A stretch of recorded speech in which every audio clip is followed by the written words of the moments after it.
The string lights strung across my parents-in-law-to-be's backyard should have looked romantic.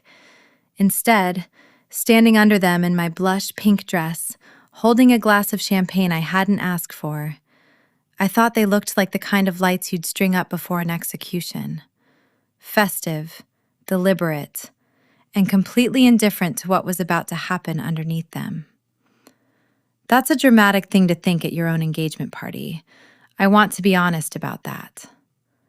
6 months ago, if you'd told me I would end that night calling a divorce attorney I hadn't even married yet, I would have laughed at you and asked what you'd been smoking. But that's the thing about the moment your life quietly rearranges itself. It rarely announces itself with sirens. Sometimes, it announces itself with a microphone, a warm smile, and 80 of your closest family and friends clapping along like nothing strange is happening at all.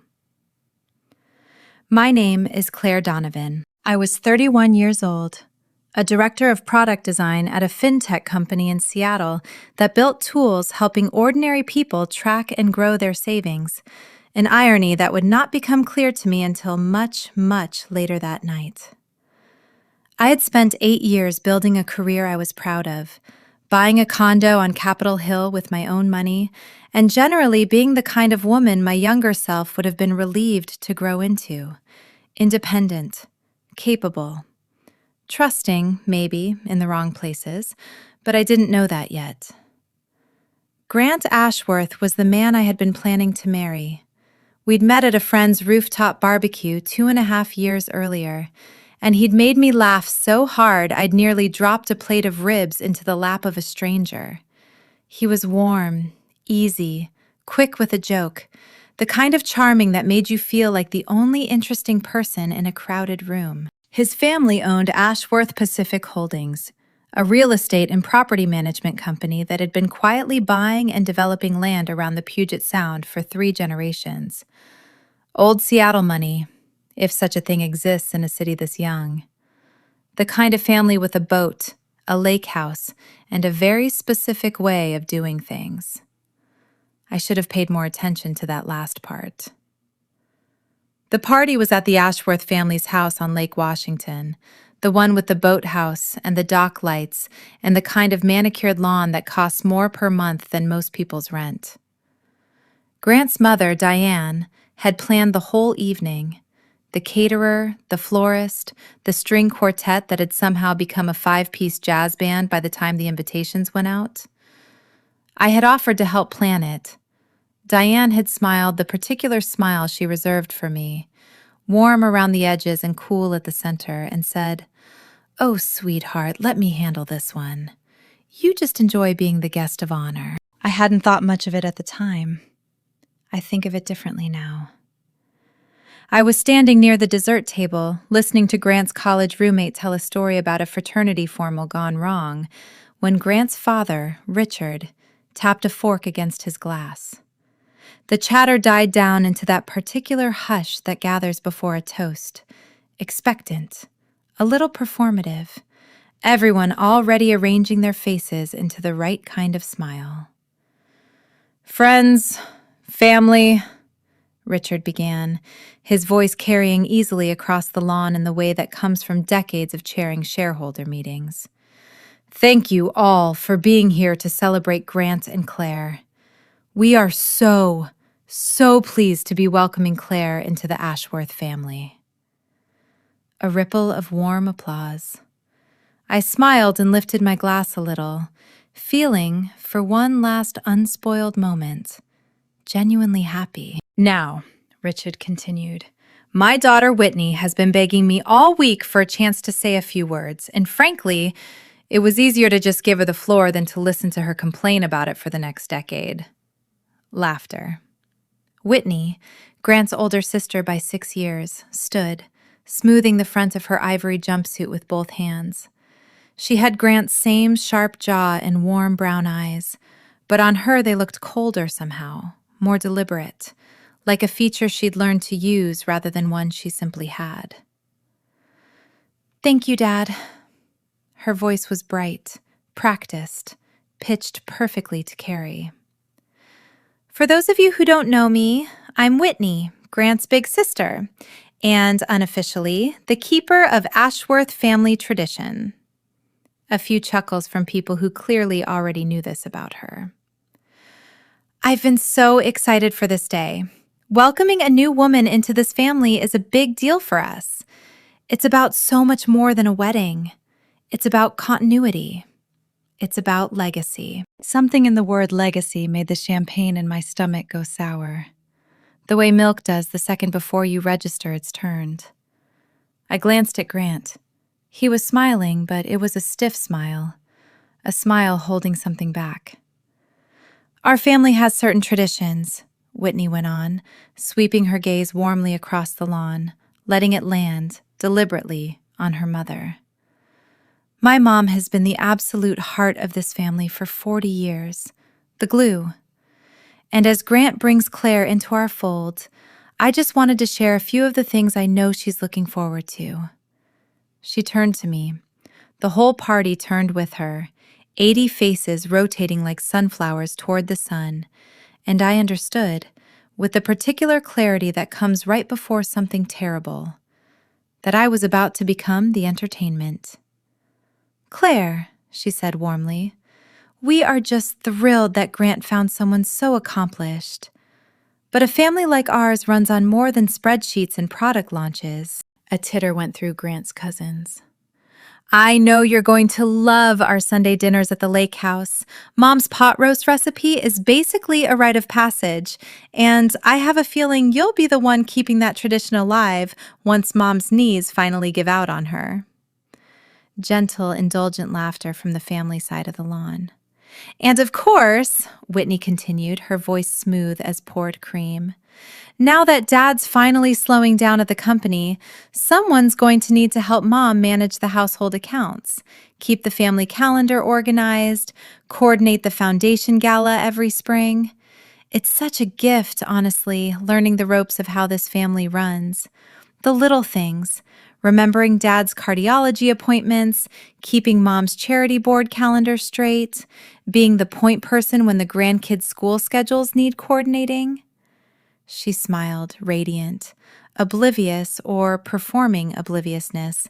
I genuinely could not tell which. These are the acts of service that hold a family like ours together. So here's to Claire. She raised her glass higher. Welcome to the beautiful, rewarding work of being the heart of this family, the way my mother has been for all of us. We cannot wait to have you fully folded in. She took a sip. A scattering of uncertain hears followed, the kind of polite noise people make when they sense something has gone wrong but can't quite name what. I looked around. Most of the guests looked either mildly confused or carefully, deliberately blank, the way you look when you've decided it is safer not to react. My best friend, Priya, standing near the bar with a plate of appetizers frozen halfway to her mouth, was staring at me with an expression I would later describe to her, laughing bitterly, as pure horror dressed up as a smile. I felt heat climb up my neck and settle into my face. This was not a toast. It was a job posting. A public, cheerfully delivered, non-negotiable description of the life I was apparently signing up for. Unpaid household manager, unofficial secretary, backup caregiver, keeper of a legacy that had never once asked what I wanted my own legacy to look like. I looked at Grant. He was staring at the tablecloth, jaw tight, hands wrapped around the stem of his glass like it was the only thing keeping him upright. He did not look at me. He did not say a word. I set my champagne flute down on the nearest table. The click of glass against wood sounded enormous in my own ears, louder than it had any right to be. I stood. My knees, to my own surprise, did not shake. Whitney, I said. My voice came out clear, level, carrying just as easily as hers had. It was the voice I used in stakeholder meetings with difficult engineers, the one that got people to actually listen. Thank you for that very detailed job description. A nervous laugh rippled somewhere near the bar. Whitney's smile flickered, uncertain for the first time all evening.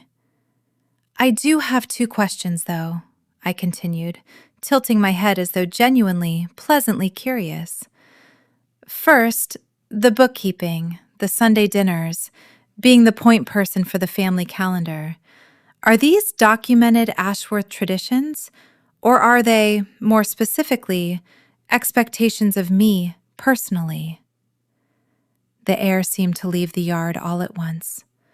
Whitney's smile cracked at the corners.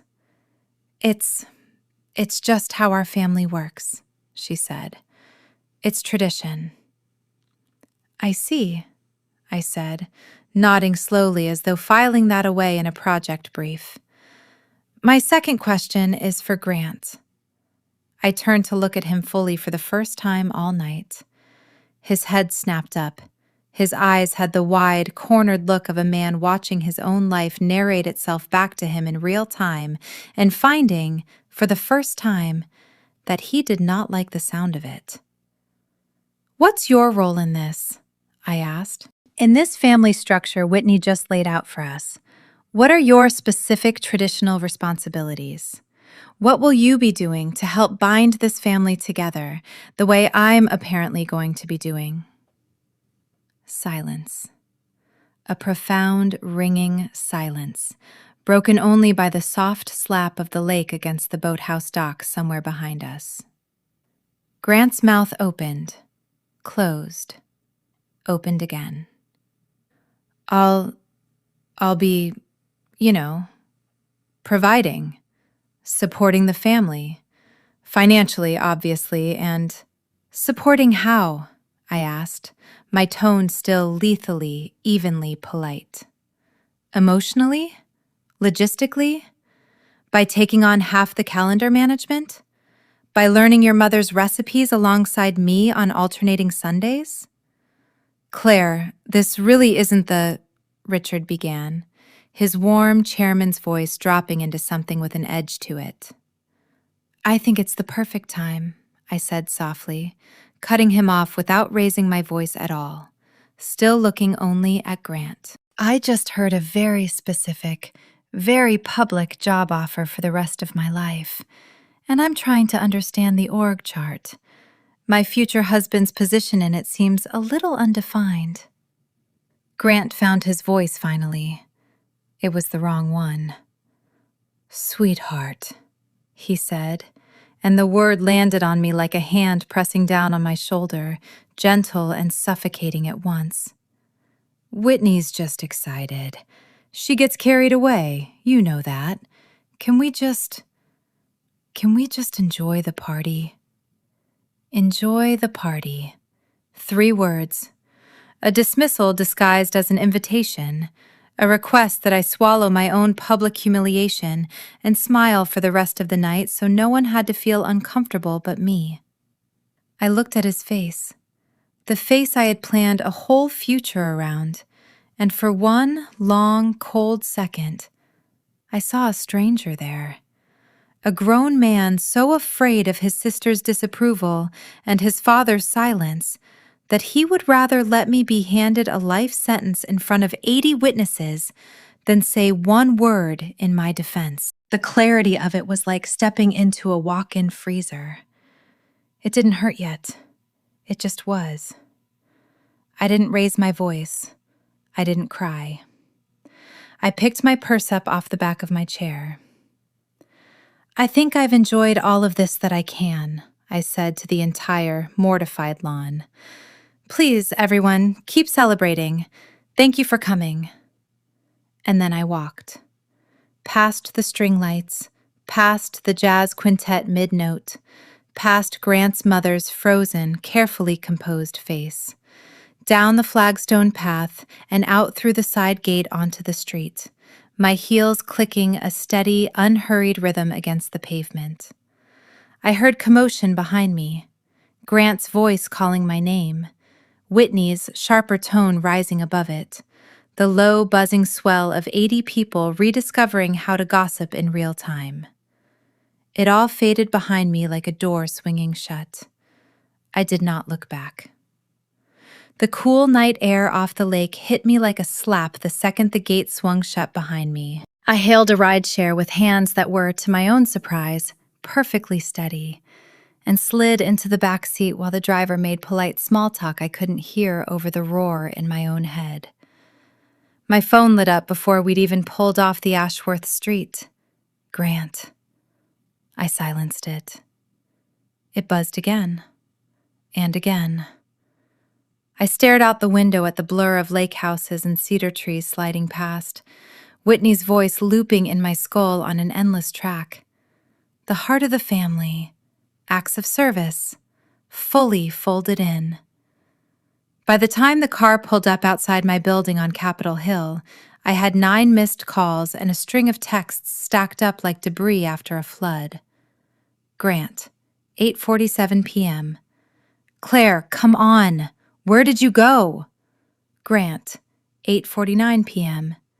You really embarrassed my family back there. Grant, 8:53 p.m. Call me. We need to talk. Whitney feels terrible. Grant, 8:58 p.m. This is childish. You're being childish. Grant, 9:04 p.m. Fine. We'll talk when you're ready to be rational. Rational. The word landed like a struck match dropped into a room already full of gas fumes. My apartment, the one I had bought and paid off the down payment on 3 full years before Grant had ever spent a night in it, felt, for the first time in months, entirely like my own again. I peeled off the blush dress Diane Ashworth had personally suggested and pulled on an old University of Washington hoodie from grad school, soft and shapeless and mine. I made tea I didn't drink.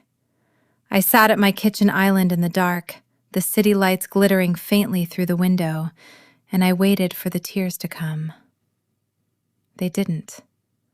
What came instead was something colder and stranger, a hollow, wide-awake clarity, like the moment after a car accident when the adrenaline hasn't worn off yet, and everything is very bright and very sharp and very, very quiet.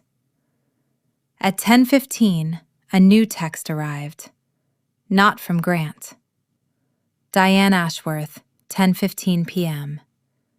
Claire, dear, we missed you at the after-party. Whitney's heart was in the right place. She just wants what's best for this family. You'll learn our ways, sweetheart. Looking forward to having you officially on board soon. Sleep well. On board. Like I was a new hire who'd had a rough first day and would come around by orientation. The hollow space in my chest filled all at once with something sharper, cold, precise, and very awake. It was so assured, so utterly certain that my walking out had been a minor scheduling hiccup rather than the first honest thing that had happened all evening. I didn't reply. Instead, I opened the Notes app on my phone and typed a single header. Financial points of contention. My mind, trained by 8 years of shipping products under brutal deadlines, switched gears the way it always did under pressure. Emotion pushed into a back compartment, facts pulled to the front. The condo. My condo, the one on Capitol Hill, bought outright with my own savings 4 years before I'd even met Grant. That one, at least, was untouched, unshared, entirely mine. A small, stabilizing fact I clung to. But the house. 6 months earlier, Grant and I had put an offer on a craftsman in Wallingford. 3 bedrooms, a garden, a porch I'd already mentally furnished with a swing. It had felt, at the time, like the most romantic adult thing I had ever done. My savings from 8 years at the firm, careful and boring and unglamorous, had covered the bulk of the down payment, $210,000, wired from an account I'd built dollar by dollar since I was 23. Grant had contributed $60,000, a combination of a gift from his parents and some of his own savings. Let me at least feel like I'm contributing, he'd said, with that easy, disarming smile that had made me fall for him in the first place. The closing had been a whirlwind. Richard's longtime attorney, a genial silver-haired man named Walter Pruitt, who'd handled Ashworth family real estate for 3 decades, had walked us through the paperwork so smoothly, so warmly, that I'd signed where he pointed and initialed where he tapped his pen and hadn't thought twice about it. I remembered seeing both our names on the documents. I remembered assuming, the way you assume the sun will rise, that it meant equal ownership. Had I read every line? A sick, slow doubt uncoiled somewhere behind my sternum. Then there was the joint account. We'd opened it together 3 months ago for shared household expenses, groceries, utilities, the odd dinner out, each of us auto-depositing an equal amount every month. I'd insisted on it, wanting something modern and equitable between us. Grant had agreed easily.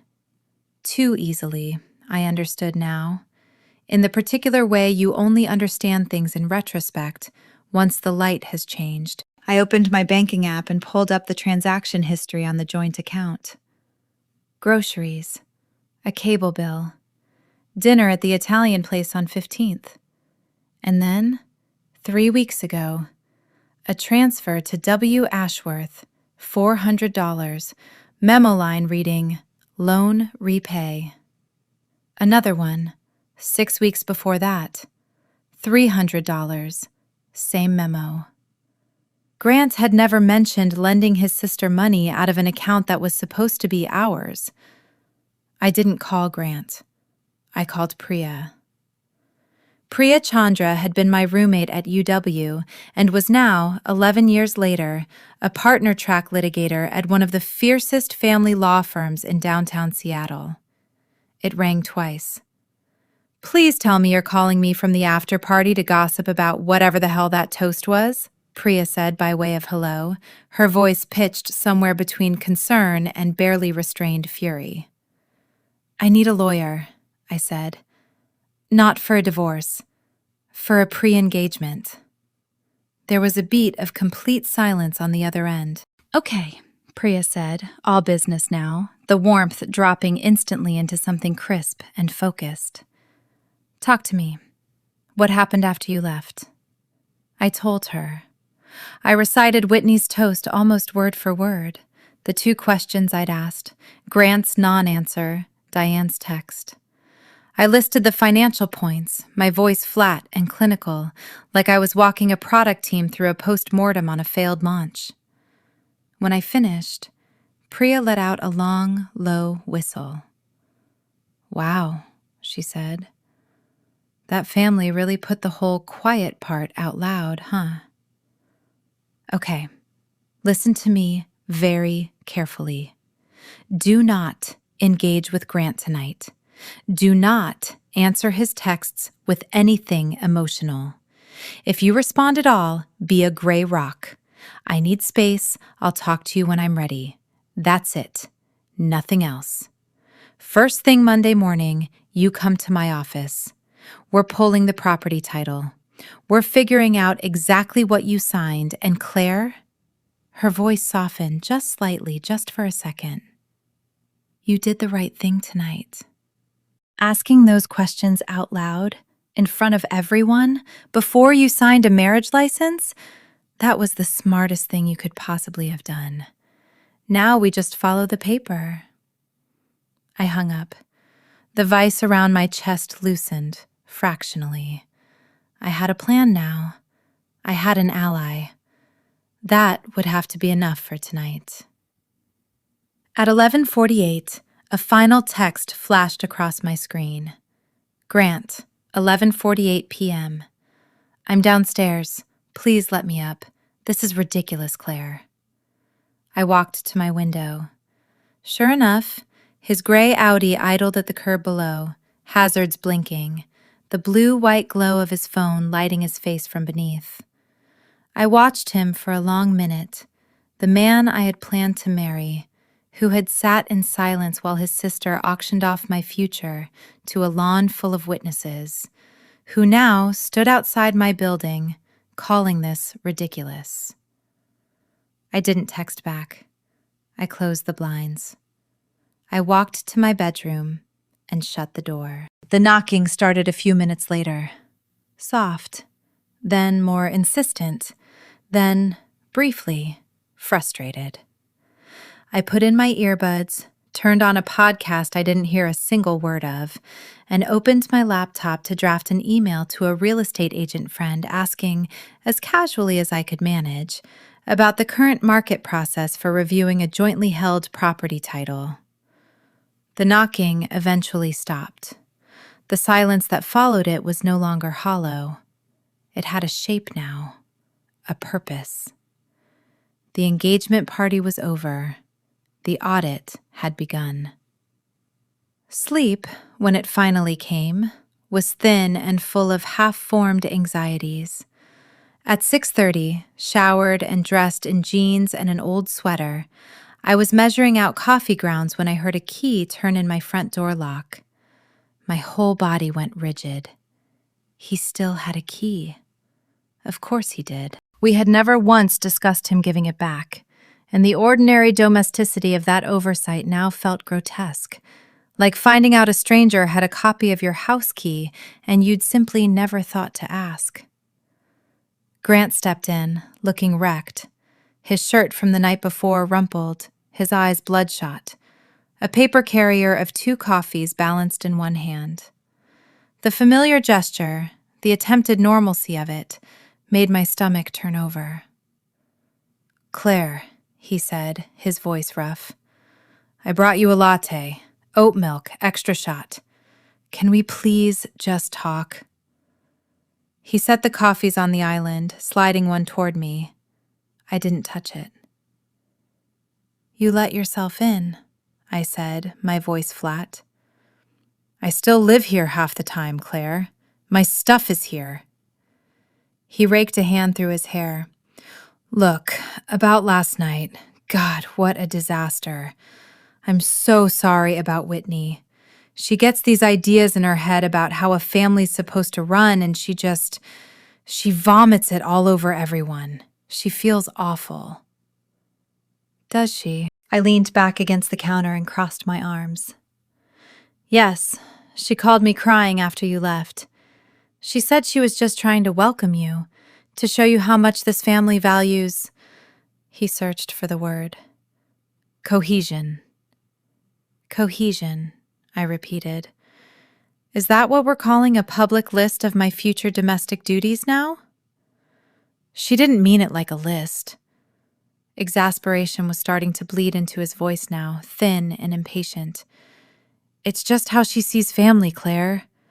My mom's done all that stuff her whole life, and Whitney, thinks it's this sacred bond, and she was trying to bring you into it by announcing to 80 people that I'll be doing your father's medical scheduling and your mother's grocery budget." "Did you know she was going to say all that?"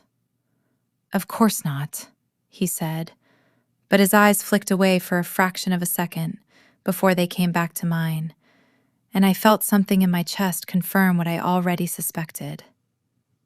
"You didn't look surprised, Grant. You looked uncomfortable. Then you looked at the tablecloth. You didn't say one word. Not one." "What was I supposed to do?" he burst out, throwing both hands up. "Start a fight with my sister in the middle of our own engagement party? Humiliate her in front of the entire family?" The irony of that sentence was so thick, it nearly made me laugh out loud. "So it was better to let her humiliate me," I said quietly. "It's not you versus my family, Claire. Why does everything have to be so black and white with you? Can't you just try? Can't you go along with some of it to make things easier? Sunday dinners aren't the end of the world. Helping my mom with a spreadsheet a few hours a month isn't slavery."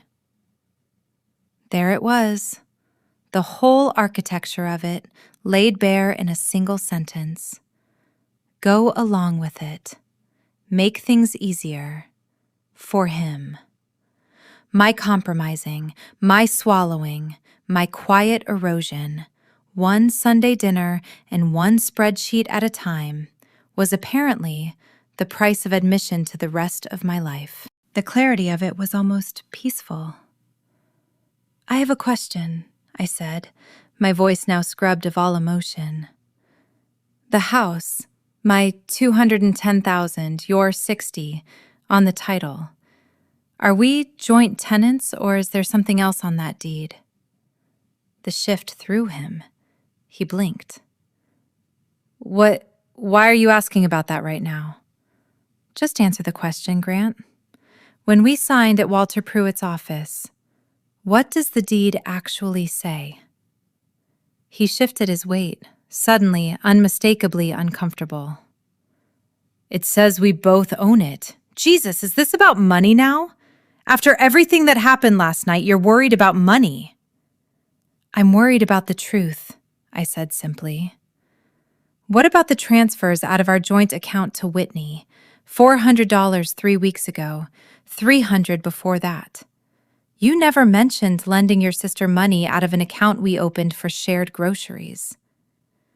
His face went pale, then flushed dark red. You went through our account? That's private, Claire. That's family stuff. She was in a bind. She's my sister. I helped her out. With money that wasn't only yours to help her out with. It's not our money until we're actually married, he shot back, a desperate, legalistic little dodge that told me everything, all at once, about exactly how he'd been thinking about the last 3 months of my life. And it was more my contribution to that account than yours, some months. So your contributions are yours to spend on your family, I said slowly. But my $210,000, a number more than 3 times the size of yours, is what, exactly? Community property? To be managed according to your sister's household guidelines? You're unbelievable, he whispered, shaking his head. Last night was about Whitney having a big mouth, and now you're turning me into some kind of financial predator. You're being paranoid. My phone buzzed on the counter. A calendar reminder.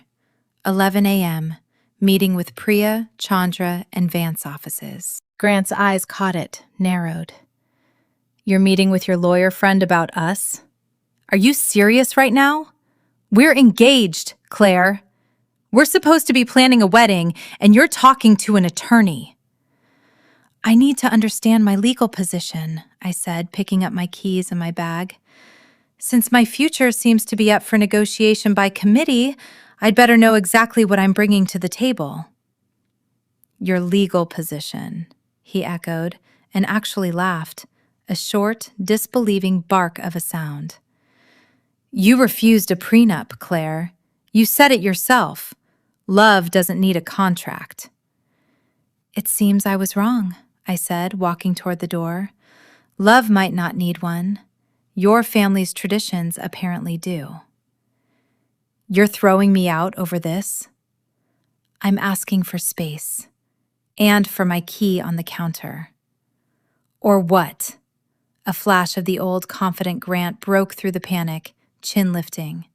I opened the door and looked back at him, standing in the kitchen of the home I had bought and paid for and lived in for 3 years before I'd ever known his name, surrounded by a life I had built with my own 2 hands. Or I'll have the locks changed today, I said. And I'll call the title company myself and request a formal review of exactly how our new property is held. Your choice. I didn't wait for an answer. I let the door click shut behind me, a small, sharp, satisfying sound, and walked to my car with the cold morning air doing more to steady me than any amount of sleep could have.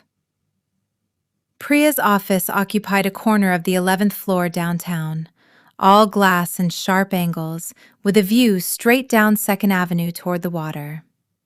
She was already at her desk when I arrived, 2 monitors glowing, hair pulled back, reading glasses pushed up into it.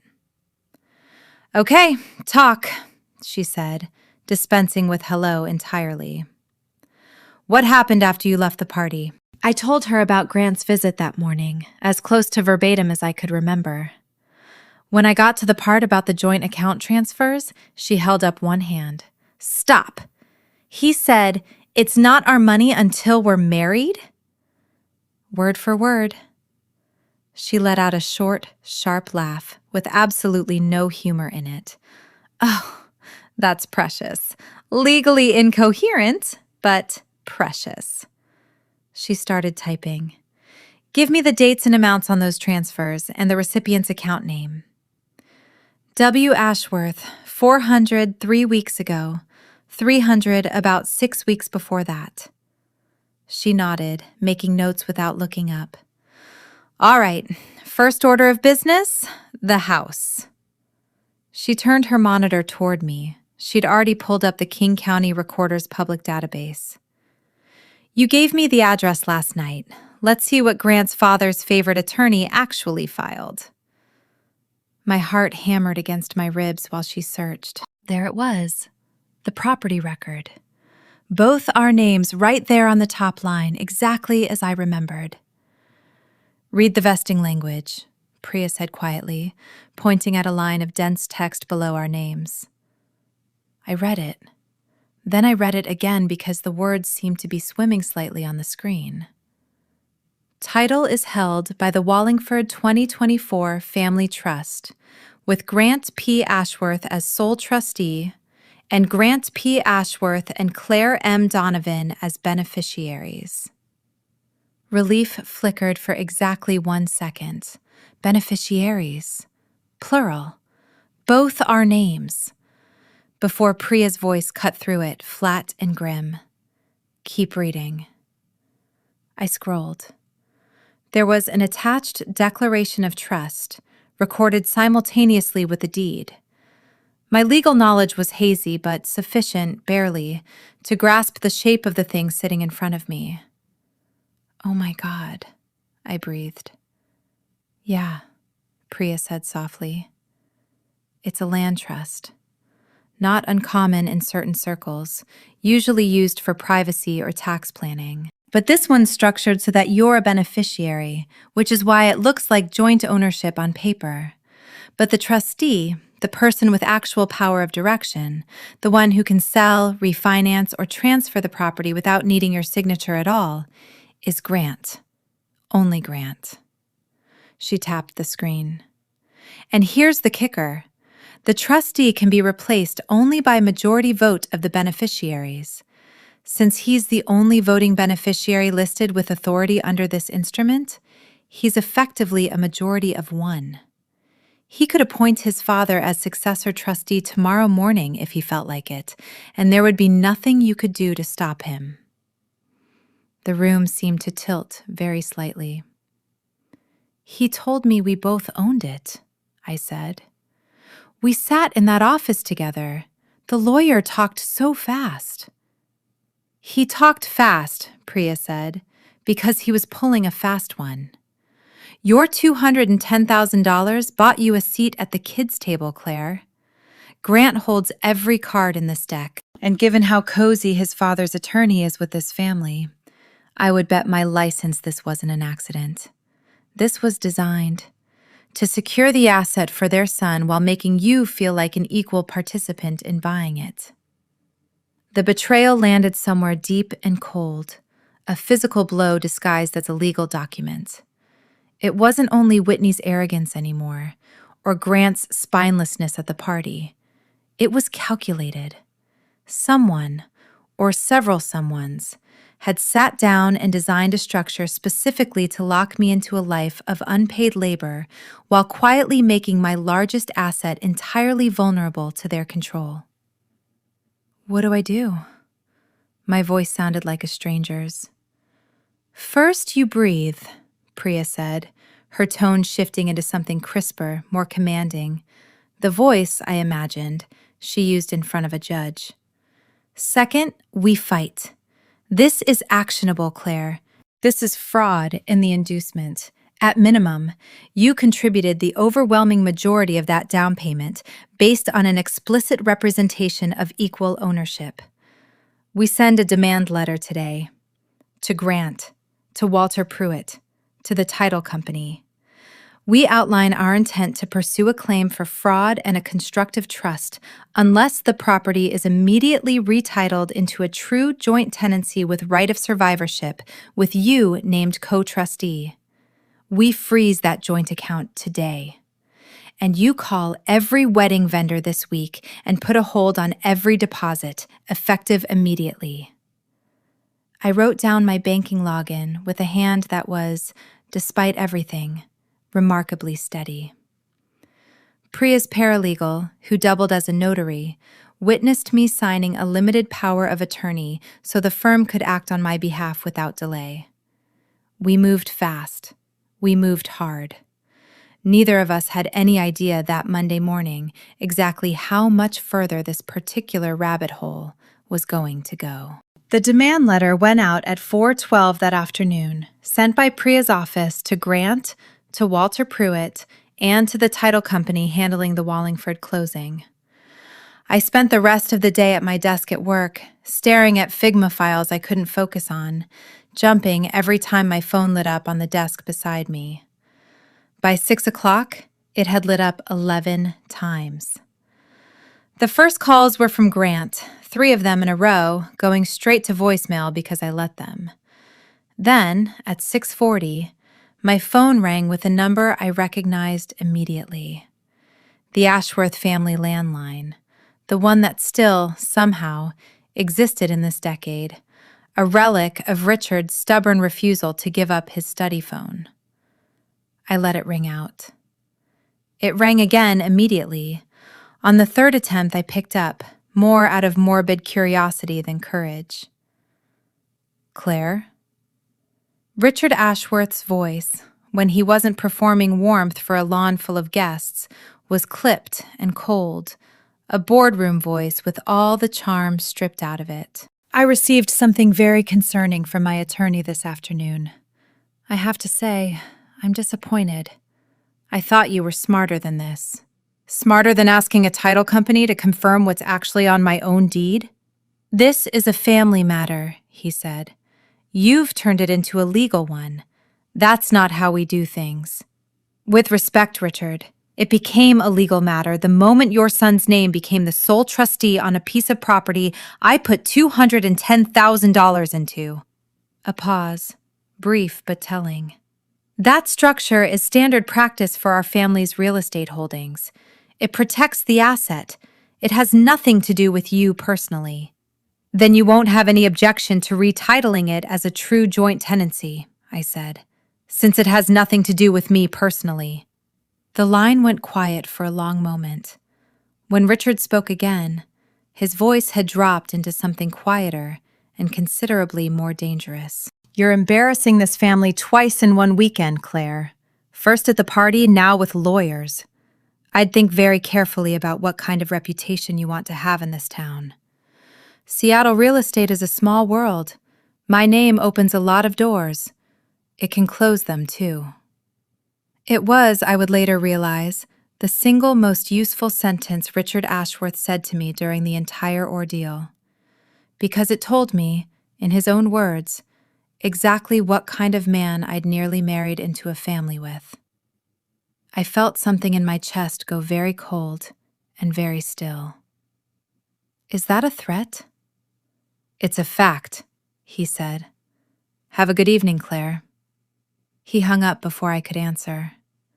I sat at my kitchen island for a long time after that, phone in hand, staring at nothing.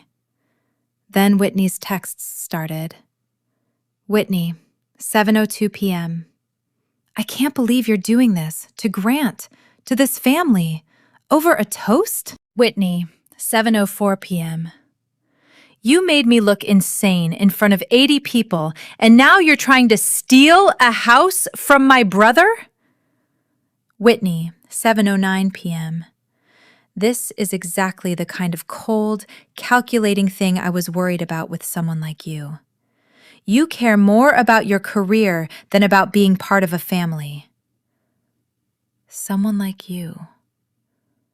I sat with that phrase for a long moment, turning it over. I thought about the 8 years I'd spent building a career from nothing, about the hours, the deadlines, the late nights, the $210,000 I'd saved, dollar by careful dollar, while apparently also being, in Whitney's estimation, exactly the wrong kind of woman for a family like theirs. I didn't reply to any of it. Priya had been very clear. Gray rock, minimal engagement, let the paper trail do the talking. But Grant's texts, when they finally came, were different from his family's, quieter, more desperate, and in a strange way, more honest than anything he'd said to my face all weekend. Grant, 9:15 p.m. My dad's furious. He's talking about pulling strings with people you work with. I told him not to, but I don't think he's listening. Grant, 9:17 p.m. I know this looks bad, the trust thing. I swear to you, I didn't fully understand it either. Walter just handles all our family stuff, and I trusted him. Grant, 9:31 p.m. Please just talk to me. Not my parents, not Whitney, just me. I stared at that last message for a long time before I finally typed back 4 words. We can talk Wednesday. Then I put my phone face down on the counter and didn't touch it again that night. Wednesday came, and with it, a coffee I actually agreed to. We met at a place on 15th, neutral ground, my choice. Grant looked worse than he had Monday morning, hollow-eyed, unshaven, a man clearly not sleeping. Some small, stubborn part of me, the part that had loved him for 2.5 years, felt a pang looking at him. I let it pass through me without acting on it. I talked to Walter myself, Grant said, before I'd even sat down fully. I made him explain the trust to me, actually explain it, not the fast version he gave us at closing. He said it's normal, for our family. Apparently my dad's had every property titled that way for 30 years. My brother Marcus's house, our beach place, all of it. He said it's just how we protect assets. Marcus's house, I repeated slowly. The one he shared with Rachel? Grant's face did something complicated. Yeah, I mean, that ended a long time ago. That's not really relevant. Grant. I set my coffee down. Where is Rachel now? He looked down at the table. I don't really know. Portland, I think. We're not close anymore. Nobody really talks to her since the divorce. I filed that away with the same cold, careful attention I'd once reserved for finding the root cause of a product bug. Nobody really talks to her since the divorce. That sentence, I would come to understand within the week, was doing an enormous amount of quiet, ugly work. I need her number, I said. Why would you possibly need Rachel's number? Because, I said, standing, leaving a 5 on the table for my untouched coffee, I have a very strong feeling she and I are going to have a lot to talk about. Grant didn't have her number. It took Priya's paralegal exactly 40 minutes on LinkedIn and a shared alumni network from University of Washington to find Rachel Ashworth, now going by her maiden name, Rachel Kessler, working as a physical therapist at a clinic in Portland's Pearl District. I called her that same evening, my heart hammering so hard I could feel it in my throat, half expecting her to hang up on a stranger cold calling her about her ex-husband's family. Instead, when I explained who I was and, haltingly, why I was calling, there was a long silence on the line, followed by something that was almost a laugh, tired, knowing, entirely without joy. Let me guess, Rachel said. There was a toast, And then there was a trust document with Marcus's name on it that made you feel very stupid, very fast. I sat down hard on my kitchen floor, back against the cabinets, phone pressed to my ear. How did you... Because it happened to me, Rachel said, almost word for word, 9 years ago. Down to the sister giving a toast about family traditions and household duties, down to the land trust with only his name on the paper that mattered.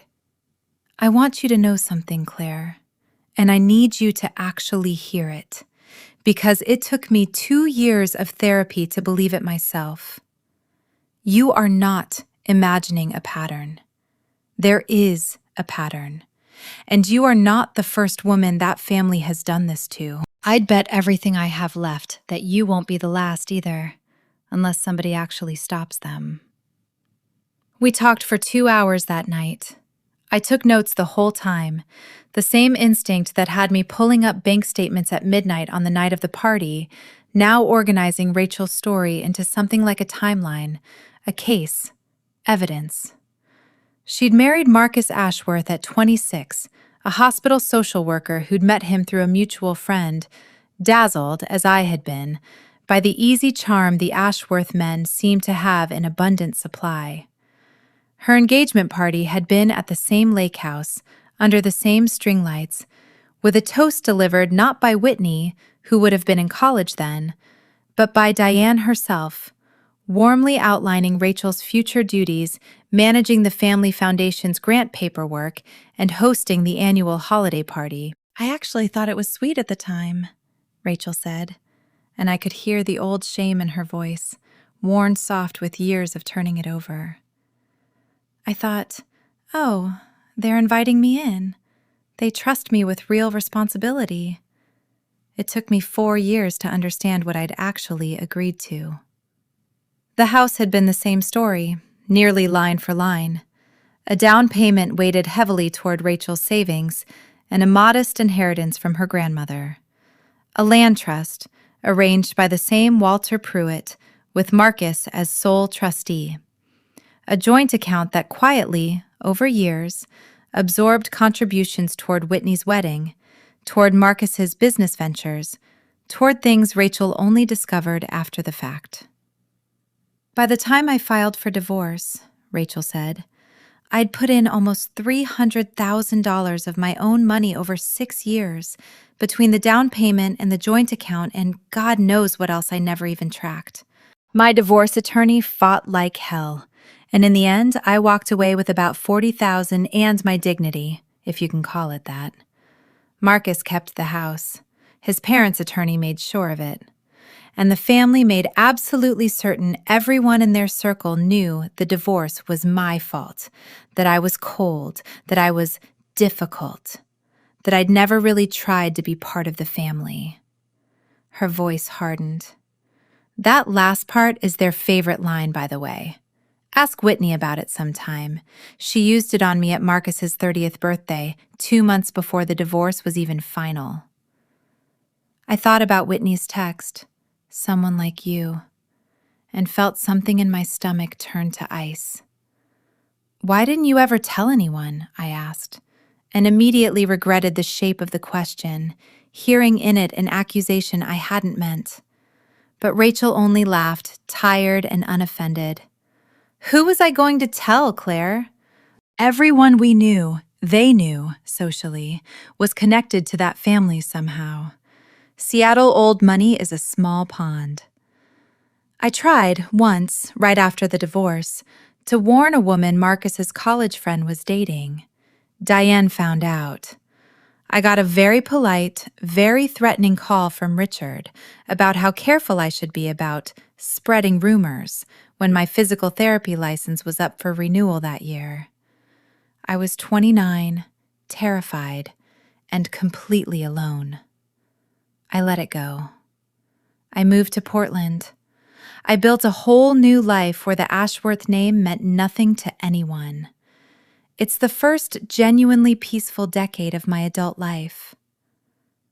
I'm not going to let it go, I said. and I heard how young and certain the words sounded even as I said them. "I believe you," Rachel said quietly. "You called a lawyer within 12 hours of the party. That's more than I managed in 6 years of marriage.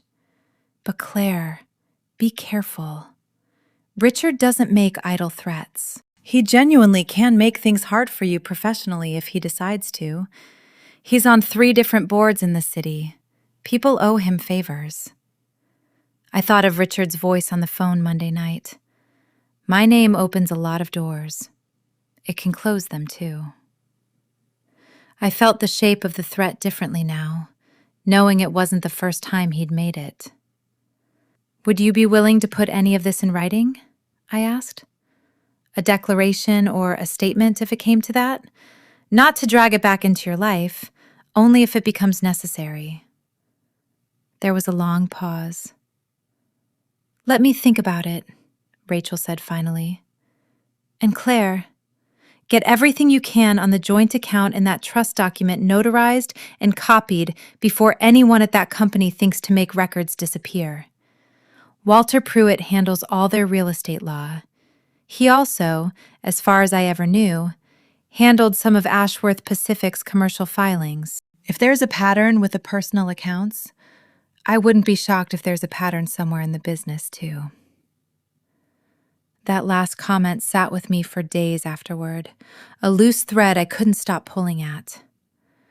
I went back to work Thursday morning on autopilot, running a design review for a savings goals feature my team had been building for 8 months. A tool, ironically, meant to help ordinary people protect their money from exactly the kind of quiet erosion I'd just spent a week discovering in my own life. During a break, I mentioned, carefully, vaguely, to a colleague named Dana who worked in the company's risk and compliance group that I had a personal situation involving a family real estate business and land trusts, and asked, as casually as I could manage, whether commercial land trusts of that kind ever showed up in anything shady. Dana's eyebrows went up. "Depends entirely on how they're used. Perfectly legal tool. Also a very popular one for people trying to obscure ownership from creditors, tenants, or..." She paused, considering. "Spouses, honestly. If you want, I know a guy who does forensic property research for divorce attorneys. Strictly freelance, very thorough, very discreet." I got his name that afternoon. His name was Marcus Feld. No relation, he assured me on our first call, laughing, to any Marcus already tangled up in my situation. And by the following Tuesday, he had pulled every property record filed under Ashworth Pacific Holdings and any related family trusts going back 15 years. What came back wasn't a smoking gun exactly. It was something quieter and, in its way, more damning. A pattern, laid out in plain public record for anyone who thought to look. 6 separate properties, 3 of them titled to family members' individual names, with spouses listed only as trust beneficiaries, never as trustees. 3 commercial buildings held under LLC structures where minority partners, smaller investors who'd put in early capital for a development Richard had since taken sole credit for, had quietly, over years, been diluted out of any real decision-making power through amendments filed by, in every single case, the same attorney, Walter Pruitt. "This isn't just a family quirk," Marcus Feld told me over the phone, his voice carrying the particular flat satisfaction of a man who loved his job. "This is a business model. Your future father-in-law brings people in, family, investors, doesn't seem to matter which, lets them believe they're equal partners, structures the paper so they never actually are, and quietly consolidates control while they're too invested, financially and emotionally, to walk away. You just happened to notice the pattern before you signed the marriage license instead of after." I sat with that for a long time after we hung up, staring out my window at the gray Seattle evening settling over the skyline. I thought about the down payment, the joint account, Whitney's toast, Richard's threat, Rachel's voice on the phone saying, "You are not the first." I thought about how close I had come to being the fourth or fifth woman quietly folded into that family's machinery, grateful for the privilege of being used. Then I picked up my phone and called Priya. "I think," I said, "this just stopped being about my house." Priya listened to everything: Rachel's story, the forensic property report, the pattern Marcus Feld had laid out, without interrupting once. When I finished, she was quiet for a moment, tapping her pen against her legal pad in a slow, thoughtful rhythm. "Okay," she said finally. "Here's where we are. Legally, the strongest, cleanest case you have is still the house. Fraud in the inducement, a clear paper trail, a clear financial disparity, and now, if Rachel's willing to sign a declaration, a documented pattern of the same firm using the same mechanism against a previous family member. That pattern evidence is gold, Claire. It turns 'he made a mistake' into 'this is how this family operates.'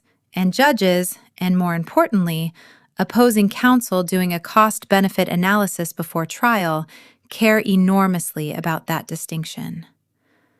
And the business stuff? The LLC dilution, the minority investors? That's a different fight, a bigger one, and honestly, not yours to fight, Priya said gently. That's a securities and business litigation matter for whoever those diluted investors are, if they ever choose to pursue it. What you can do, what I'd actually recommend, is make sure that information exists somewhere safe, outside your control alone, in case it's ever needed. Not as a weapon, as insurance. We spent the next 3 hours building what Priya called, with the grim relish of someone who genuinely loved this part of her job, the real letter. Not the polite demand from Monday, but a formal notice outlining a claim for fraud, unjust enrichment, and constructive trust, supported by the property records, the joint account transfers, and, pending her final decision, a declaration from Rachel Kessler describing a substantially similar transaction 9 years earlier involving the same attorney and the same family. Rachel called on Friday morning, before we'd even sent it. "I talked to my therapist about it," she said, "and to my new husband, actually, who's wonderful and had never even heard this whole story until this week, which tells you something about how deep I buried it. I'll sign it. I want my name on it. I'm done being the quiet one." The letter went out that afternoon. The response, when it came, was not from Richard and not from Walter Pruitt. It came instead in the form of an email to my company's general HR inbox on Monday morning, forwarded to my manager by lunchtime, forwarded to me by 2:30, with a subject line that made my stomach drop. FW. Concerns regarding employee conduct. The email, unsigned, sent from an address that traced, Marcus Feld confirmed within the hour, to a burner account registered the previous weekend, alleged in vague but pointed language that a senior employee at my company was engaged in a pattern of harassment and financially motivated legal threats against a prominent Seattle family, and suggested, delicately, that the company might want to consider whether this reflected the kind of judgment they wanted representing their brand, particularly given the sensitive nature of the financial products my team built. I read it twice, hands cold, and then I did something that surprised even me. I laughed, not a happy laugh. The specific, disbelieving laugh of someone watching a threat land so clumsily, so exactly as predicted, that it stopped feeling frightening and started feeling almost useful. My manager, a sharp, unflappable woman named Renata, who had built her career surviving considerably worse than an anonymous email, called me into her office that afternoon, closed the door, and simply said, Tell me what's actually going on. All of it. I told her. All of it. The toast, the trust, Rachel, the forensic report, everything. Renata listened with her arms crossed and her expression unreadable, and when I finished, she picked up the anonymous email printout, read it one more time, and set it down with the particular deliberate calm of someone who had just made a decision. "This is nothing," she said. "This is a scared, wealthy man throwing a rock through a window and hoping it lands somewhere. We're not going to entertain it. And frankly, Claire, from where I'm sitting, this only tells me you're doing exactly what our own product is supposed to help people do, protecting their money from people who think they're entitled to control it."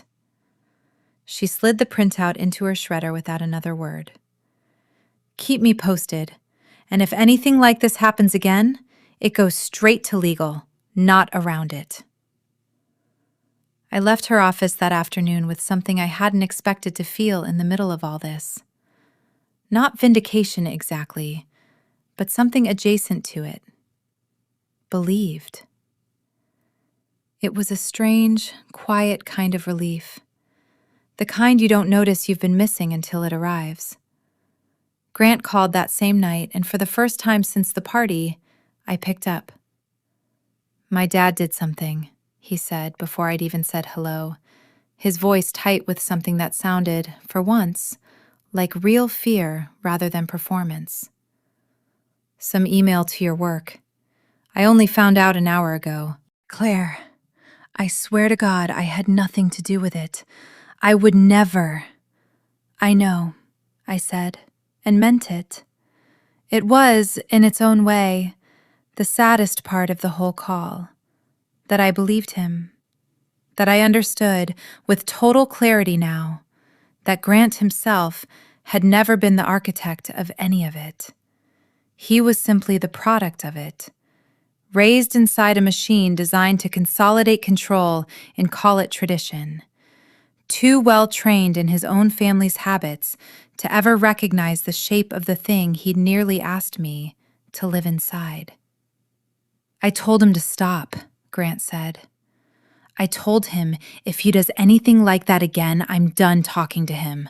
I mean it, Claire." "I believe that you mean it right now," I said carefully.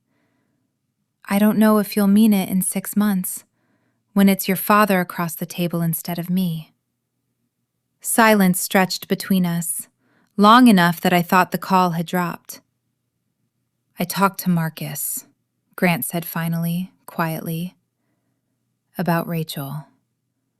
He told me things I never knew. Or, I don't know, maybe I did know, some of it, and just never let myself really look at it. He said our dad basically told him, after the divorce, that Rachel was the smartest one who ever tried to marry into this family because she got out before it cost her everything. He said it like it was a joke, like it was funny that she almost figured it out." I closed my eyes. "And now?" "Now I don't think it's funny at all," Grant said. "I think I've spent my whole life thinking my family's way of doing things was just normal. Old-fashioned, sure, a little intense, but normal. I never once asked what it actually cost the women who married into it. I didn't ask what it was about to cost you." "I'm sorry, Claire. I know that's not enough. I don't even know what would be enough at this point. But I am sorry." It was, I thought, the most honest thing Grant Ashworth had said to me in 2.5 years. It didn't change anything about the deed, or the trust, or the $210,000 sitting exposed to a legal structure designed to take it from me. But it changed something quieter, something that mattered less to Priya's case file, and more to the part of me that still, despite everything, had loved him. "Thank you for telling me that," I said. "It doesn't fix the house." "I know," he said. "What do you need from me? Not from my dad's lawyer, from me." I told him. A signed quitclaim, transferring the property fully and cleanly into a true joint tenancy with right of survivorship, with me named co-trustee on any future trust structure, executed by a neutral attorney of my choosing rather than Walter Pruitt. Full repayment, from his own funds and not the joint account, of the transfers made to Whitney. And a written acknowledgement, for my records and Rachel's peace of mind both, of what had actually happened, not an apology tour, just the truth, on paper, where it could never quietly disappear again. Okay, Grant said after a long pause. Okay, I'll do it. All of it. He did. It took another 11 days of negotiation, most of it conducted through attorneys, to actually get there. 11 days that included one video call I still think about more than almost any other single hour of the entire ordeal. Priya had insisted on a mediated session before finalizing the paperwork, mostly, she told me privately beforehand, to put the whole thing on record in a setting where Richard couldn't later claim he'd been ambushed or misrepresented. We logged on at 10 in the morning, me and Priya from her downtown office, Grant and his own newly retained attorney from a conference room at Ashworth Pacific Holdings, and, unexpectedly, Richard himself, appearing in the corner of the screen a few minutes after the call started, uninvited and unannounced, in the way of a man who had simply never learned that some rooms weren't automatically his to sit in. "I wasn't aware you'd be joining, Mr. Ashworth," Priya said pleasantly, the pleasantness somehow more unsettling than open hostility would have been. "This is a mediation between Claire and Grant specifically.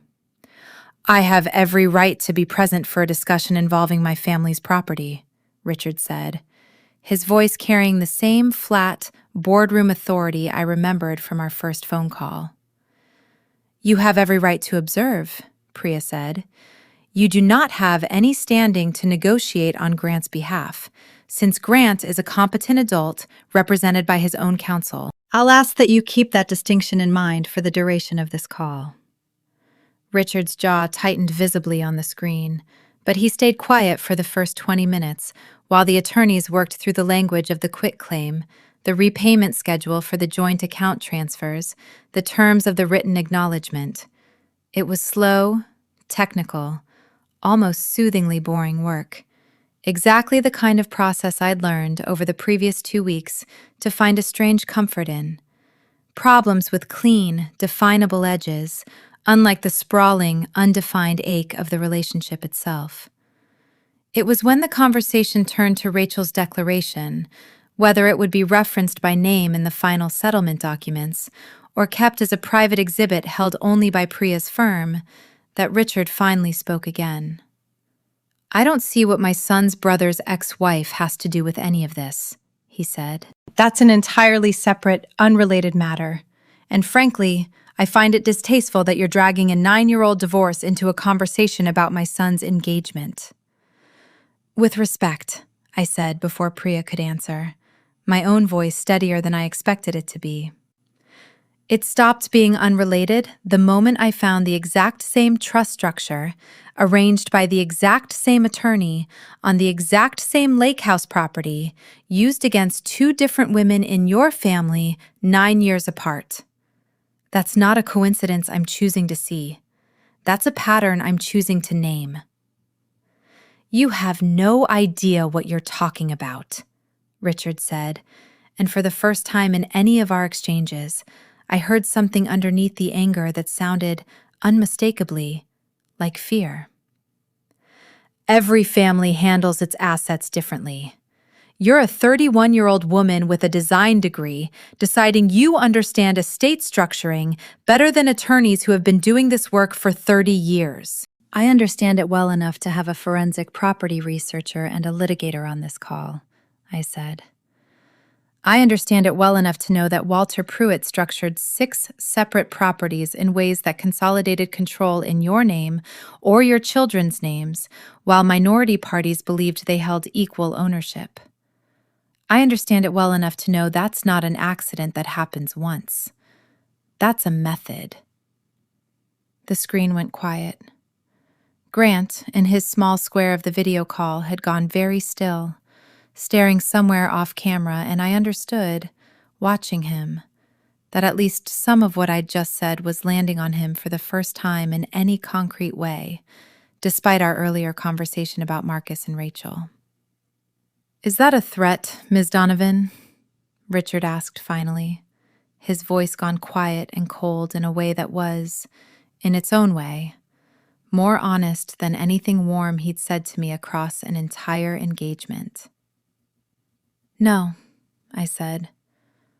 "It's a fact, same as the one you gave me on the phone a few weeks ago. I'm not interested in dragging your business practices through a courtroom, Mr. Ashworth. I have exactly one interest today, and it's getting my $210,000 back under my own control, cleanly, with documentation that can never quietly disappear. If we can finish that conversation today, this ends here.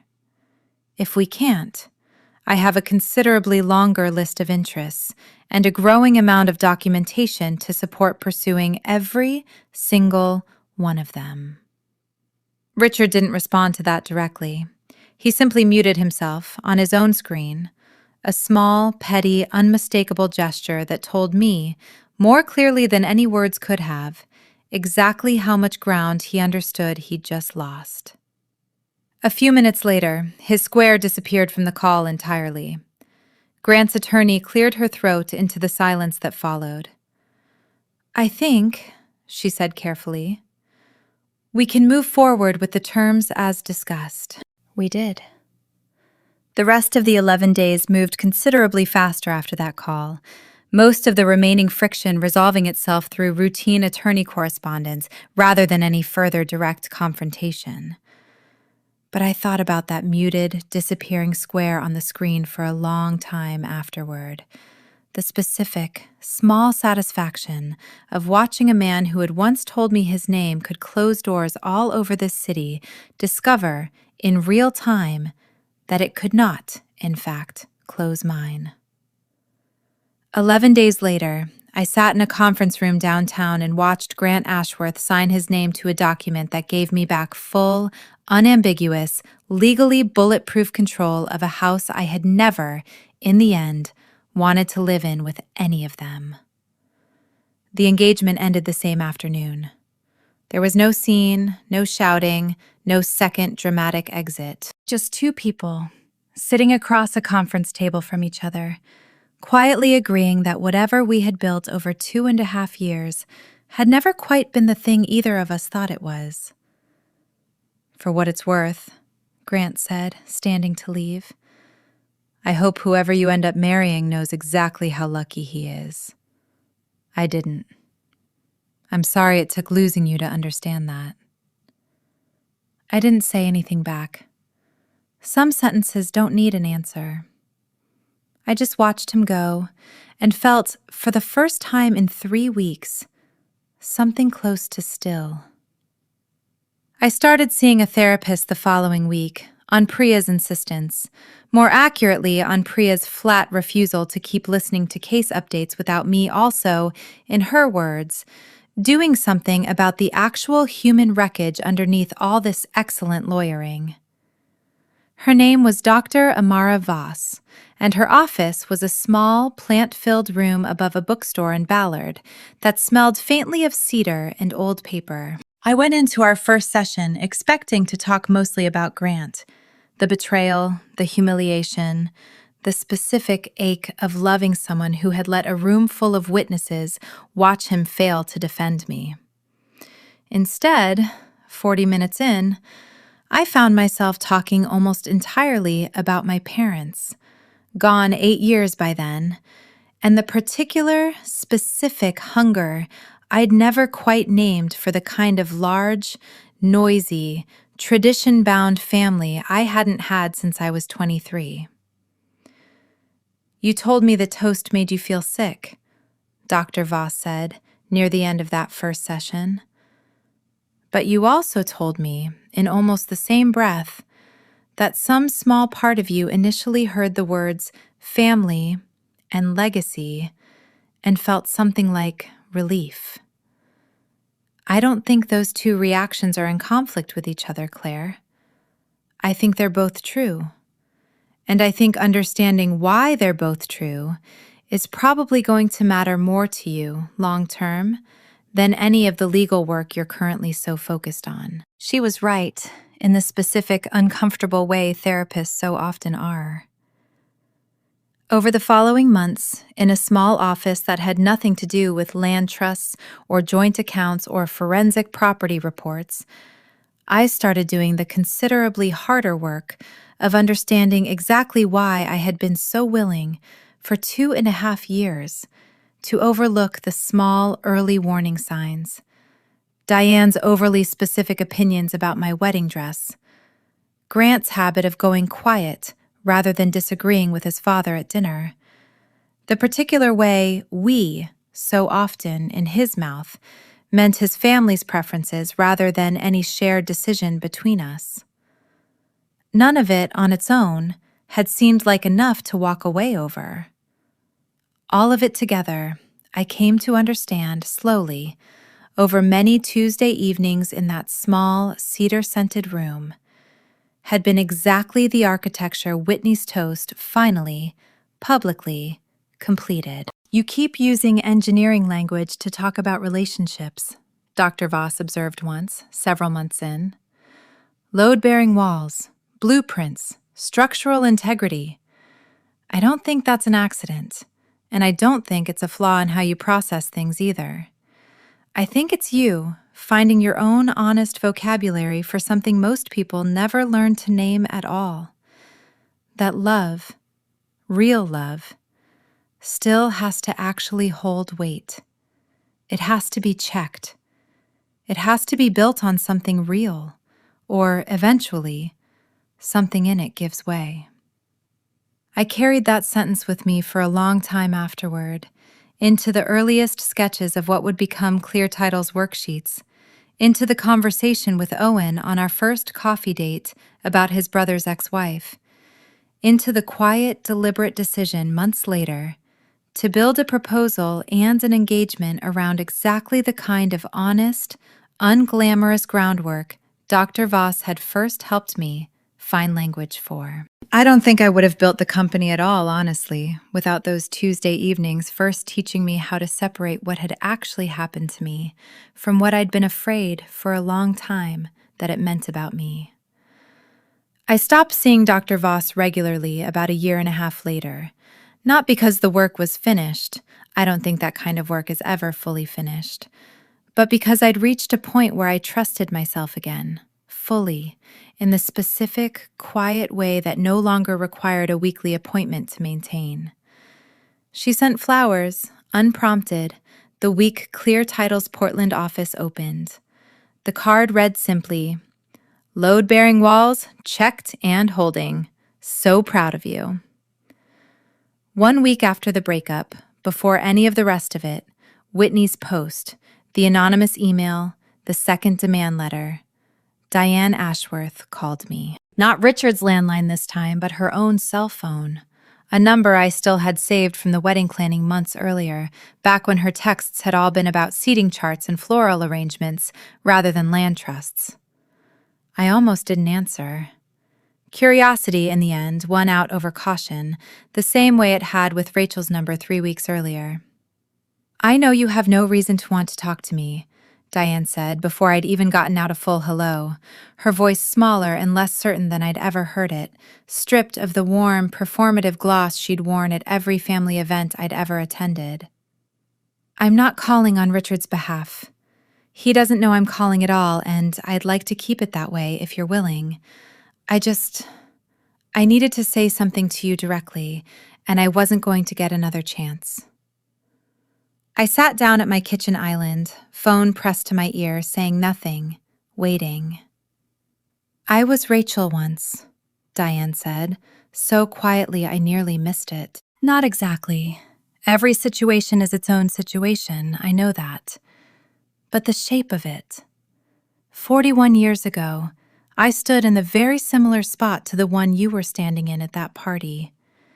Except I didn't have the sense, or the courage, or maybe just the information to ask the questions you asked.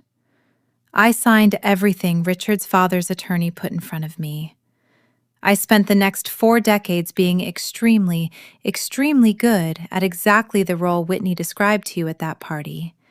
Because by the time I understood what I'd actually agreed to, I had 2 small children and no savings of my own, and nowhere I felt I could realistically go. I am not telling you this to excuse what happened to you. I am telling you because I watched you stand up at that party and ask 2 questions out loud that I never once, in 41 years, found the nerve to ask myself.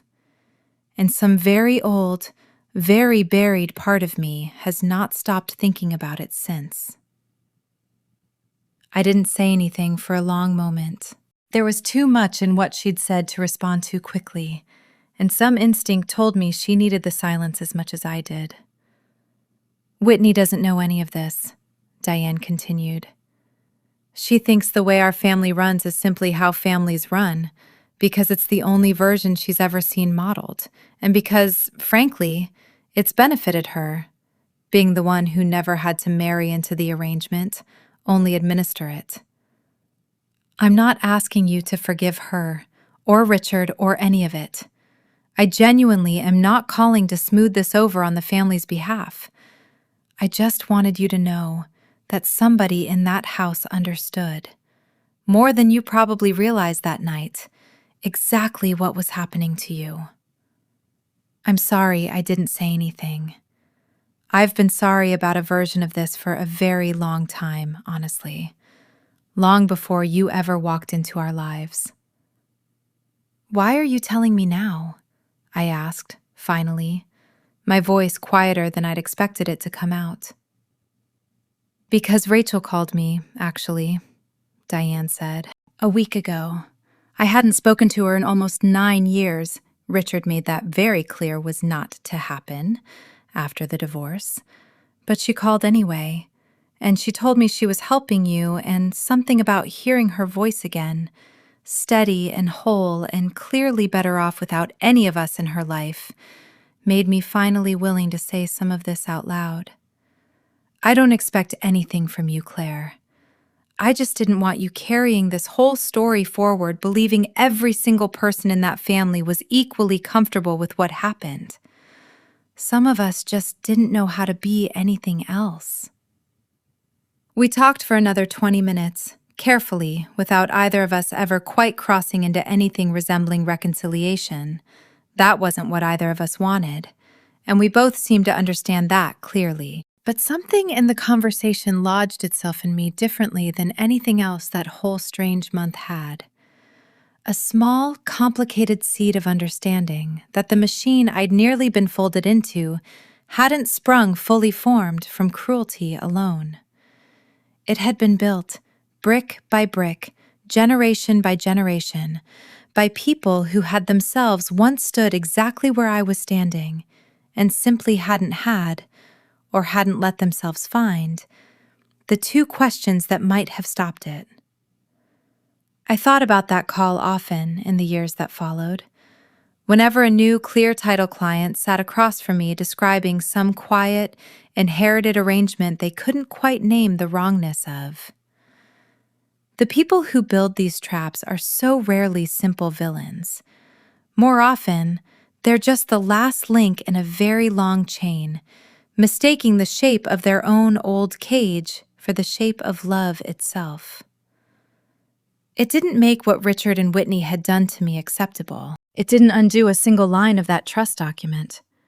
But it gave me, unexpectedly, something almost like compassion to carry forward alongside the anger. And I found, in the years of running clear title that followed, that the compassion turned out to be considerably more useful than the anger ever had been, at actually helping people see their own situations clearly enough to change them.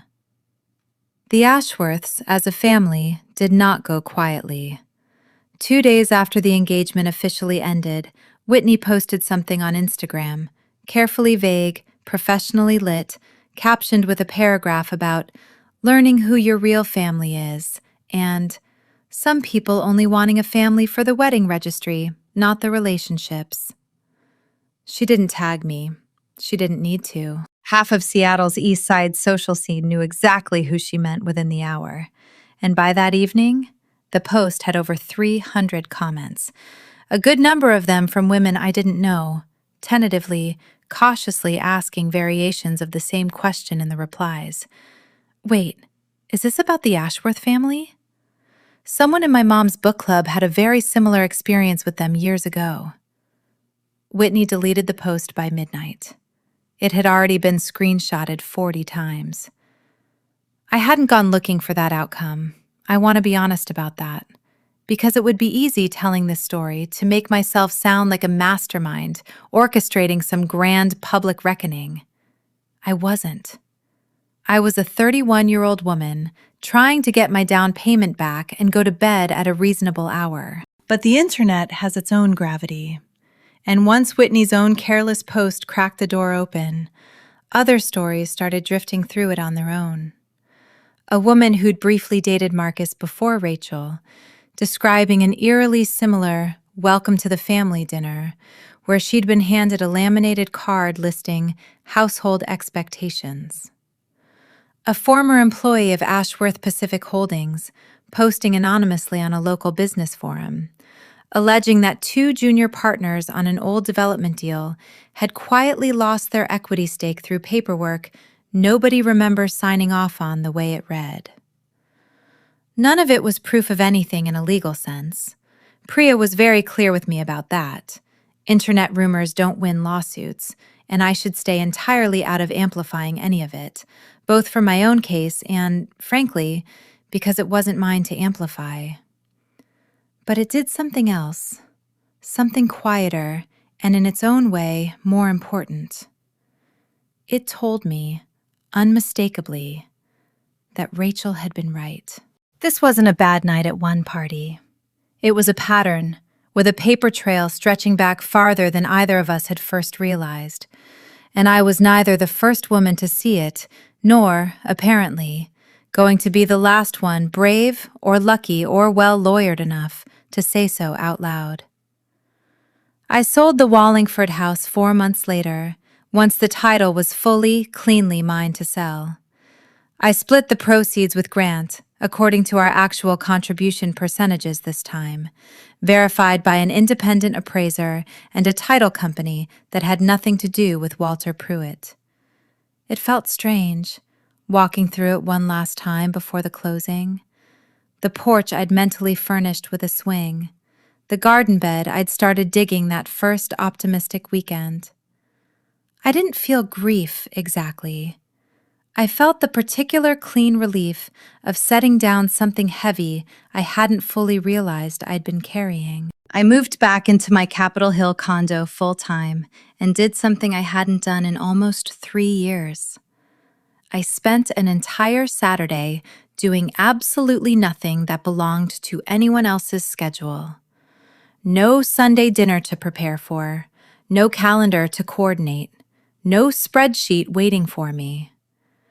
I made myself an enormous breakfast at 2 in the afternoon and cried, finally, not from grief, but from something closer to the exhaustion of realizing how much space I'd been quietly making for a life I'd never actually agreed to. It was Priya, 3 weeks after the sale closed, who planted the seed that would eventually become the second half of this story. "You know what's insane?" she said, over wine at her apartment, the two of us picking at a charcuterie board she'd assembled with more enthusiasm than skill, "is how many women call this firm every single year with some version of your story. Not the land trust specifically, the details change, but the shape of it. Somebody's fiancé finds out, right before the wedding or right after it, that the financial architecture of their new life was built without her ever really seeing the blueprints. Most of them don't have a college roommate who happens to be a litigator, and most of them don't catch it in time. They find out 5 years in, 10 years in, when there's kids and mortgages and a whole life tangled up in it. And by then, it's not a demand letter. It's a divorce. So what do people do who don't have you? I asked. Mostly they don't do anything, Priya said, until it's too late to do anything but clean up the wreckage. I thought about that conversation for weeks afterward. I thought about the questions I'd asked Whitney at the party. Are these documented traditions or personal expectations? What's your role in this?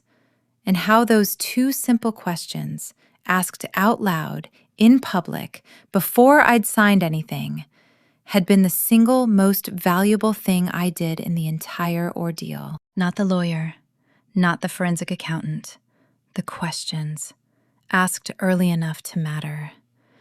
I started, almost as a hobby at first, building a simple framework, a set of questions couples could work through together before merging finances, before buying property, before any of the quiet architecture of a shared life got built in ways one partner couldn't see. I used my actual design skills for the first time in service of something entirely personal. Clean visual worksheets mapping out assets, contributions, decision-making authority, unpaid labor, family obligations, a kind of premarital blueprint review. The same instinct that made me double-check a building's load-bearing walls before I ever agreed to move furniture into it. I shared an early version with Rachel, half out of curiosity, half hoping it might feel like something useful to give back to her after everything she'd given me. She called me the next morning, before I'd even had coffee. "Claire," she said, "I want you to actually build this. Not as a hobby, as a real thing. I would have paid real money for something like this 9 years ago. I would have paid a lot." I laughed it off at first. I had a full-time job I liked, a design career I'd spent 8 years building, no particular interest in starting a company from a legal pad and a bad breakup. But the idea didn't leave me alone. It sat in the back of my mind for months, quietly gathering weight, the way good ideas sometimes do while you're busy pretending you're not thinking about them at all. I gave notice at the fintech company the following spring, almost exactly a year after the engagement party, on a Tuesday that felt entirely unremarkable at the time and enormous in retrospect. Renata, my old manager, took me to lunch and told me, with the same flat, unsentimental confidence she'd used to defend me the year before, that she'd be first in line to buy whatever I ended up building. "You spent this whole year turning the worst weekend of your life into a product roadmap," she said. "That's the most you thing I've ever heard." I called the company Clear Title. It was, I'll admit, a small private joke at first, a nod to the exact phrase that had cost me $210,000 and nearly a marriage to fully understand. But it stuck, and it turned out to describe the mission better than anything more polished I workshopped afterward. Not a law firm, not a matchmaking service, a financial and legal literacy platform for couples building shared lives, built around the same worksheets I'd first sketched out at Priya's kitchen table, now expanded into workshops, a network of vetted family attorneys willing to do plain language consultations, and the part I was proudest of, the part that felt like it closed a real loop, a fund, seeded initially with a portion of my own settlement money, offering low-cost legal consultations to people who suspected, the way I once had, that something about their financial partnership wasn't quite what it appeared to be on paper. Priya joined the advisory board within the first month, mostly, she said, so she could finally stop watching good clients arrive 5 years too late. Rachel joined 6 months after that, once Clear Title had grown enough to actually need someone running client intake and outreach full-time. A role, she told me on her first day in the tiny office we'd rented above a bakery in Fremont, that felt like getting to be the person who would have saved me, 9 years too late for me personally, but right on time for somebody else. The first year was hard in the specific, grinding way that starting anything real is hard. Client meetings that fell through, a cash flow scare in month 8 that kept me up at night doing math on napkins, A moment in October when I genuinely wondered if I'd made an enormous, expensive mistake, trading a stable design career for a legal adjacent startup built out of my own worst month. But it also, slowly, undeniably, started working. A local news segment about financial red flags before you say I do featured one of our worksheets. A women's professional network in Bellevue invited me to run a lunch and learn that turned into 6 more bookings by referral. By the second year, Clear Title had 4 full-time employees, a modest but real revenue line, and a client wait list that made me, more often than I expected, quietly proud in a way my old 6-figure design salary never quite had. It was in that second year, at a city planning open house of all places, I'd gone to represent Clear Title at a community table alongside a dozen other local small businesses, part of a neighborhood outreach push I'd half-heartedly agreed to, that I met Owen Reyes. He was a structural engineer for the city, there to answer questions about a proposed pedestrian bridge, and he'd wandered over to my table mostly, he admitted later, because the woman running it looked considerably less bored than everyone else in the room. He asked what Clear Title actually did, and when I explained it, the shorthand version, the one that didn't require explaining land trusts and toasts and 80 witnesses on a lawn, he'd nodded slowly and said, "My brother could have used something like this.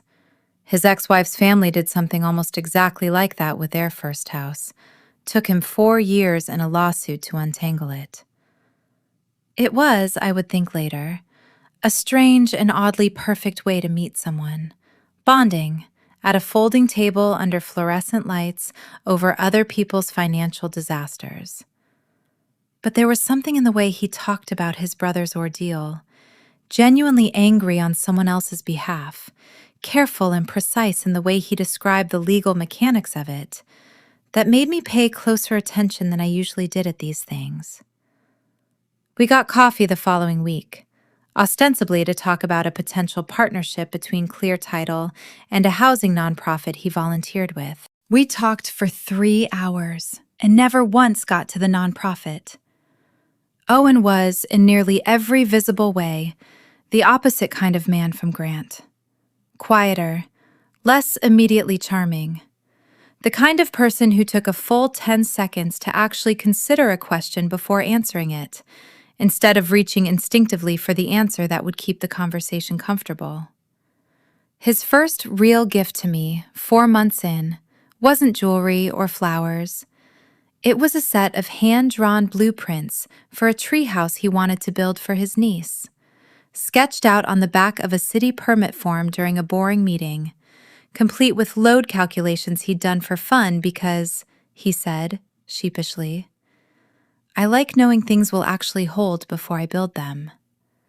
No hidden clauses, no secret trusts, just clear, honest lines, drawn out in plain sight for anyone to check. I didn't tell him the whole Ashworth story until we'd been together almost 6 months, on a rainy Sunday, over the kind of long, unhurried conversation that only happens once you've stopped performing a relationship and started actually being in one. He listened without interrupting, the same way Priya had that first night. And when I finished, he was quiet for a long moment before he said, simply, "I'm glad you asked the second question. About Grant. In front of everyone." Most people find that part a little much, I admitted.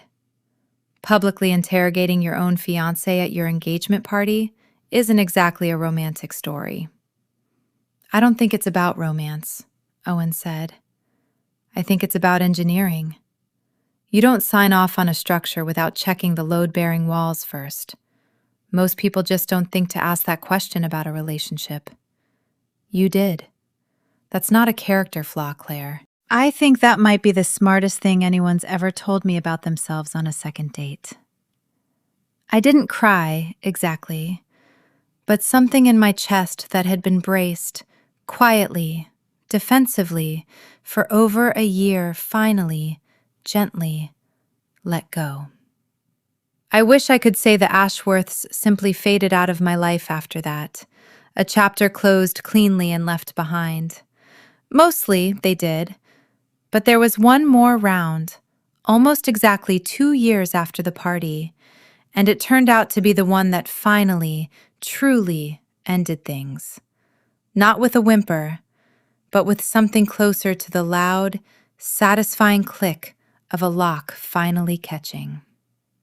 It started with a letter, this time from Walter Pruitt's firm, addressed not to me, but to Clear Title's general counsel, a young, sharp attorney named Diego we'd hired part-time the year before, once the company had grown large enough to need one. The letter alleged that a recent Clear Title workshop titled Red Flags Before You Say I Do had made defamatory and factually inaccurate statements about a prominent local family during a case study segment and demanded a retraction, a public apology, and me, the part that told me exactly how frightened they actually were.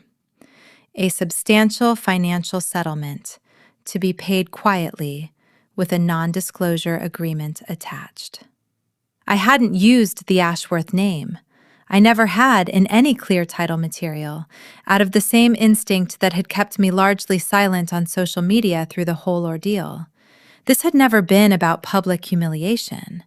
It had been about getting my money back and making sure the pattern didn't quietly continue unchallenged. But the case study in question, built with Rachel's full consent and drawing on both our documented experiences, described the land trust mechanism in enough specific, accurate detail that anyone who already knew the Ashworth family's history would recognize it instantly.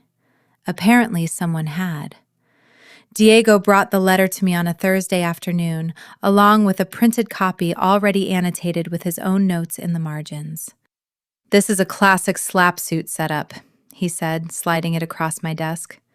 "Strategic lawsuit against public participation. They're trying to scare us into silence with legal fees before this even gets to a real courtroom. It's not going to work, but it's going to be annoying, and I wanted you to hear that from me before you read it and panic." I didn't panic.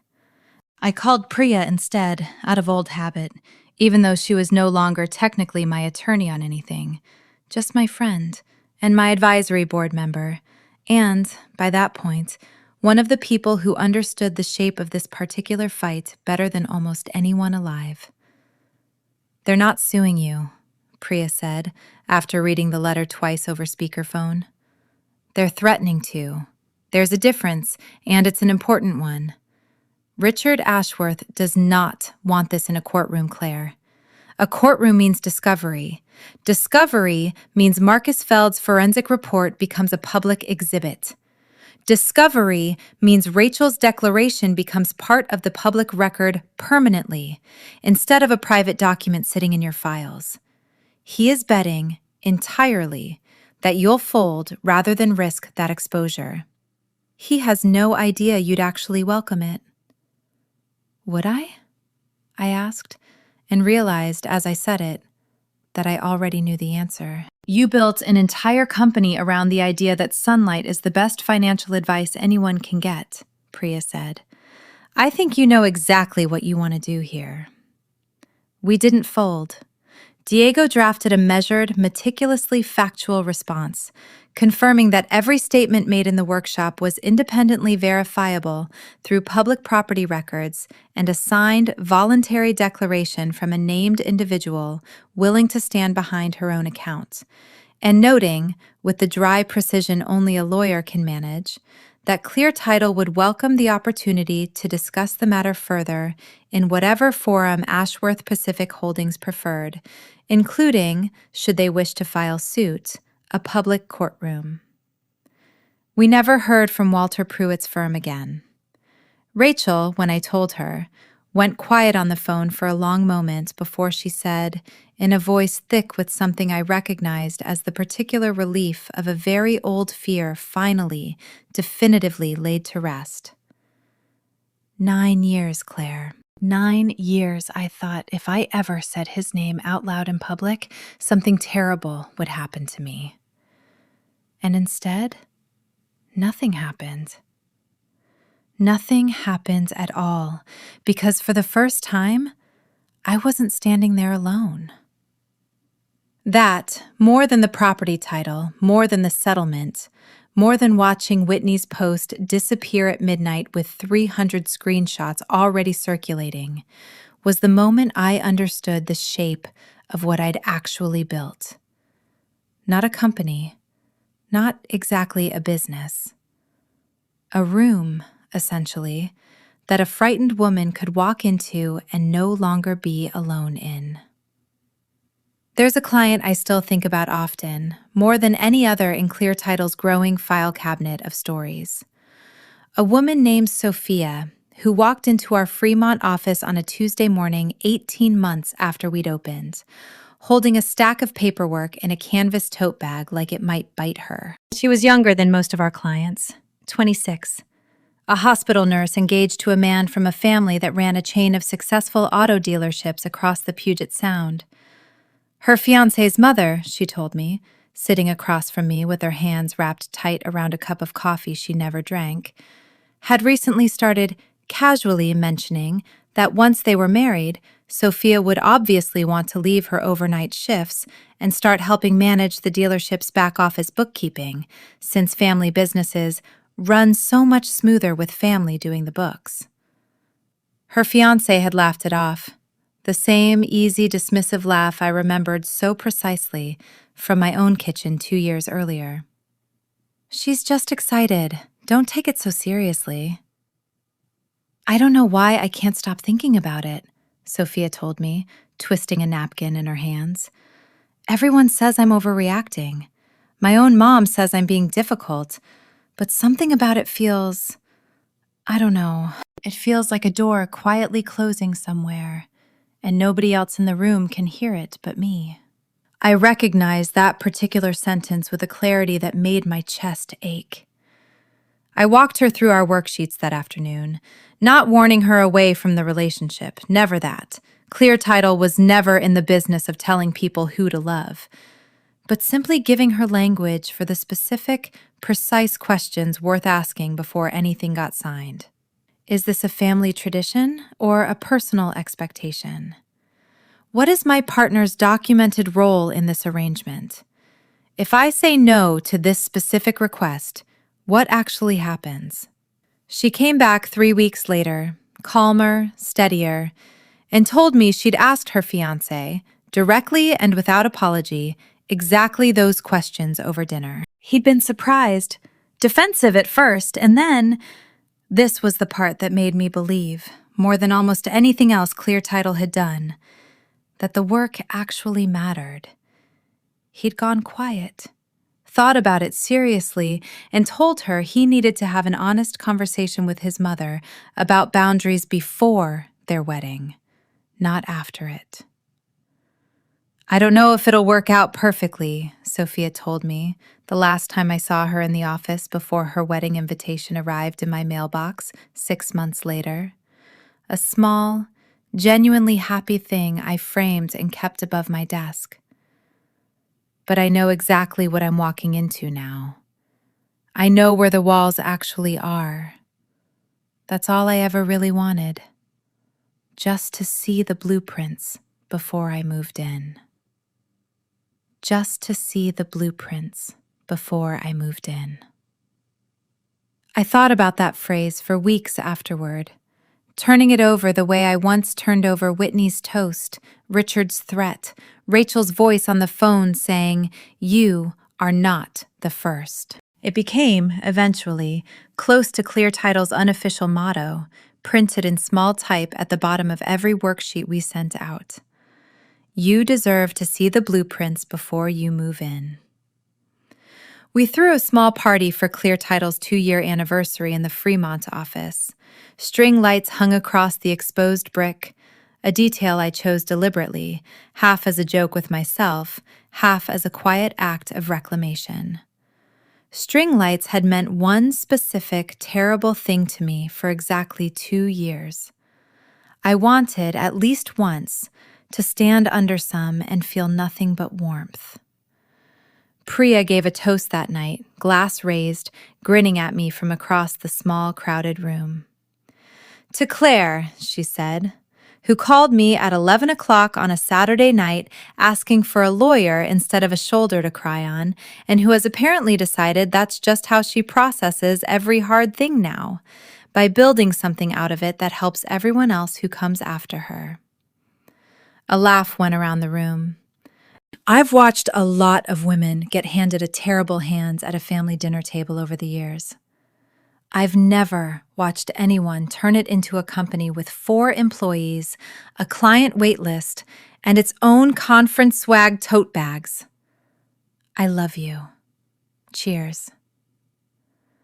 I laughed and cried a little and hugged her far too long for the length of a toast, and didn't think once that whole warm, noisy, string light lit evening about Whitney's voice or Richard's threat, or the particular hollow feeling of standing in my old kitchen at midnight, typing financial points of contention into my phone. It had simply become, at some point in the 2 years since, a story I told rather than a wound I carried. I hadn't noticed the exact moment the shift happened. I only noticed, standing there with a glass of cheap Prosecco and my closest friends around me, that it had. The invitation to speak at the Women, Wealth, and Well-Being Summit arrived by email 3 months later. A national conference held that year in Chicago with a keynote slot specifically built around what the organizers called financial autonomy and modern partnerships. Someone on their programming committee had come across a piece Clear Title had contributed to a local business journal. A short op-ed I'd written about the quiet architecture of financial control in relationships, and had reached out directly, asking whether I'd be willing to expand it into a full keynote address in front of an audience they estimated at close to 1,200 people. I said yes before I'd even finished reading the email twice, and then spent the better part of a week wondering, with genuine terror, what exactly I'd agreed to. "You've given this talk 100 times," Owen told me the night before I flew out, watching me pace the length of our living room with note cards in hand. We'd been together just over a year by then, easy and steady in a way that still occasionally startled me with how uncomplicated it felt. In workshops, in that news segment, at Sophia's wedding reception, don't think I didn't notice you basically giving an impromptu keynote to her aunt at the dessert table. 1,200 people is a lot more than one aunt at a dessert table. The math doesn't actually change what you're saying, Owen said, taking the note cards gently out of my hands and setting them down. You're going to tell them what happened to you. You're going to tell them what you built because of it. Those are just true things, Claire. True things don't get more or less true depending on the size of the room. I didn't sleep much that night, but it wasn't the hollow, wide-awake insomnia of the night of the engagement party. It was something closer to the restless energy the night before a product launch you're genuinely proud of. Nerves stitched through with something that, if I was honest with myself, felt a great deal like excitement. The convention center in downtown Chicago buzzed with the particular electric hum of 1,000 people who had all decided, on the same day, that their careers were worth taking seriously enough to fly somewhere for. Backstage, I adjusted the microphone clipped to the lapel of my blazer, my note cards reduced by that point to a single index card with 3 words on it: questions, blueprints, sunlight. The title of my keynote glowed on the massive screen behind the podium: The Cost of Silence, Building Partnerships with Nothing Hidden in the Walls. A hand touched my shoulder.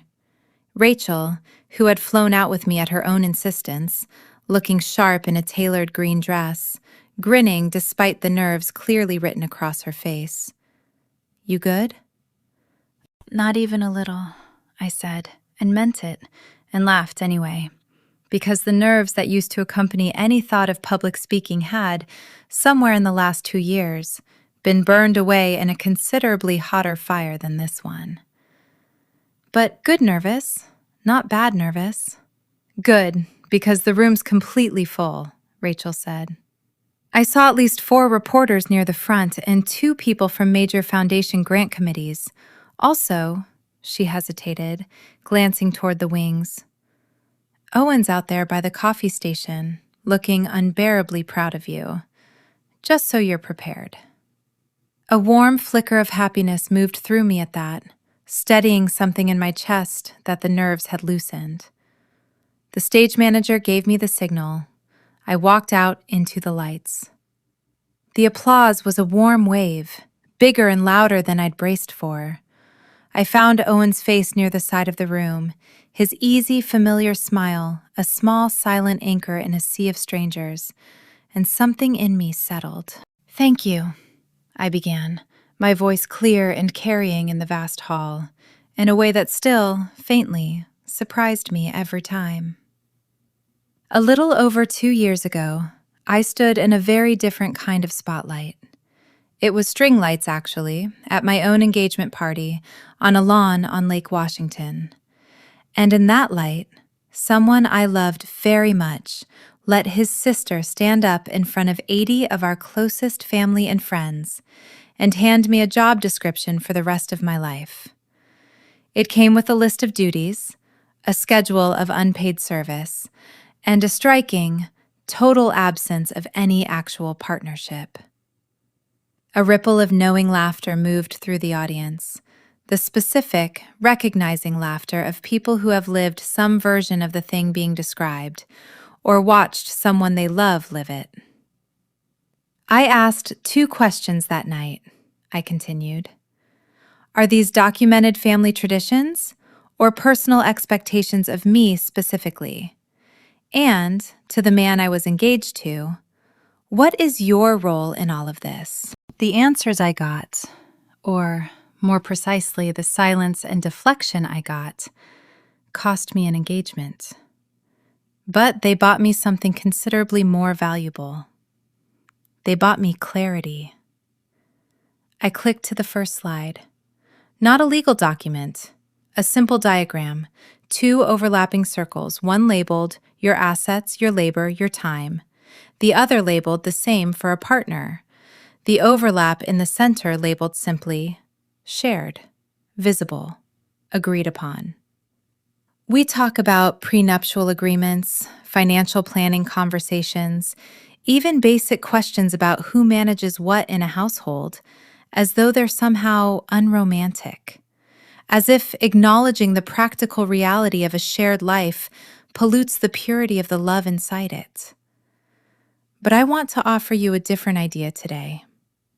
What actually pollutes a partnership isn't a conversation about money or labor or expectations.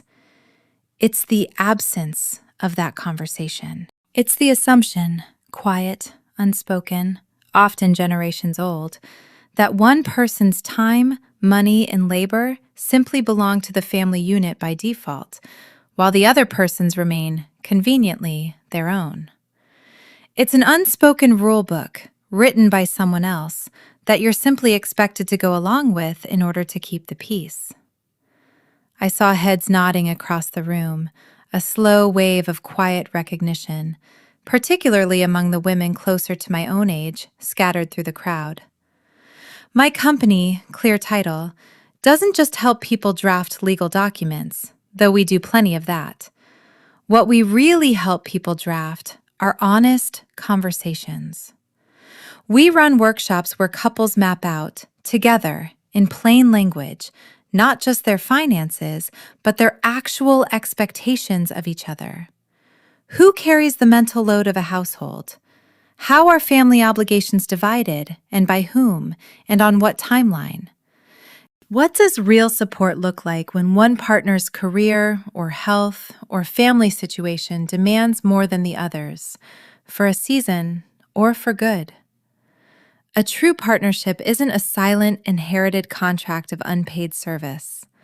It's an ongoing, sometimes messy, entirely necessary negotiation of mutual respect. For the next 40 minutes, I wove data with story the way I'd learned to over 2 years of workshops and client meetings. the covert financial patterns Clear Title had uncovered in our first 18 months of intake calls. The land trusts and hidden joint account transfers and inherited family traditions that turned out on close inspection to be nothing more than one-sided labor dressed up in the language of legacy. I talked about Rachel standing offstage in the wings, whose declaration 2 years earlier had turned my own case from a private grievance into documented proof of a pattern. I talked about Sophia and the wedding invitation still framed above my desk. I didn't name the family that had started all of it. I didn't need to.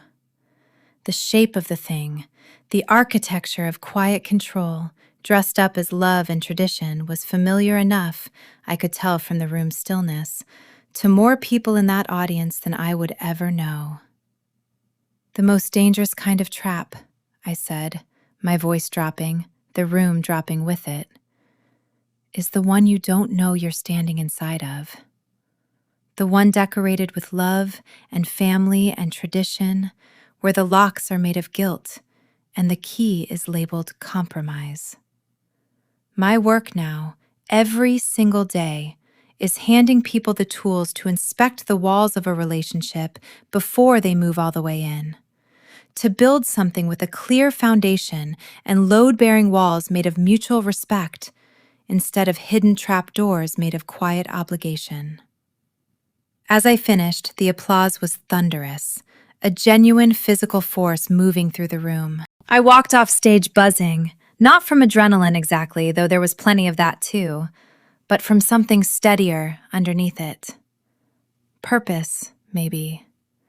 Or the particular, hard-won satisfaction of watching something built from your worst weekend turn out to actually matter to strangers. Hands reached for me before I'd even fully cleared the wings. Business cards pressed into my palm. "Claire, that was phenomenal," a woman in a sharp navy blazer said, catching my arm gently. "I'm Renata, no relation to your old manager, I promise. I checked when I saw your bio. I'm with the Whitfield Family Foundation. We need to talk. Your model is exactly what our grant-making committee has been looking for all year." As I spoke with her, exchanging cards, promising a follow-up call the following week, I caught sight of a familiar figure near the back exit of the ballroom, standing slightly apart from the crowd, watching me with an expression I couldn't quite read across the distance. Grant. I hadn't known he'd be there. I found out later from Rachel, who still occasionally heard fragments of Ashworth family news through the old Seattle grapevine she'd otherwise successfully escaped, that Grant had left Ashworth Pacific Holdings entirely about a year after our engagement ended, taken a job with a mid-sized real estate firm in Chicago that had no relationship to his father's company at all, and had, by all accounts, been trying, in his own quiet way, to build something separate from the family machine he'd spent 32 years inside of without ever fully seeing its shape. He didn't approach me right away. He stood near the exit for a long moment, and I watched him watching me and felt, waiting for whatever reaction was supposed to arrive, a strange and almost clinical curiosity about what I'd actually find when I went looking for it. What I found was nothing dramatic. No ache, no lingering anger, just a faint, quiet recognition. The particular feeling of looking at a photograph from a much earlier chapter of your own life and being mildly surprised, mostly, by how far away it already feels.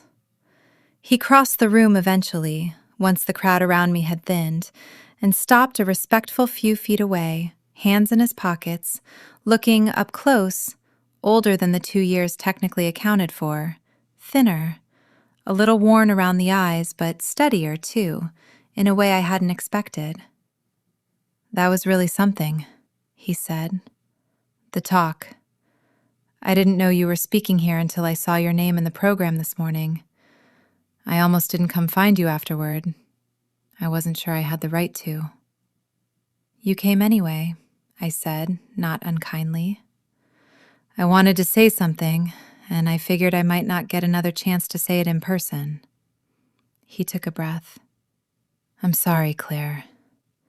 I know I said that back then too, and I know it doesn't undo anything. But I've had 2 years to actually sit with what happened, with what my family did, and with what I let happen by staying quiet at that table.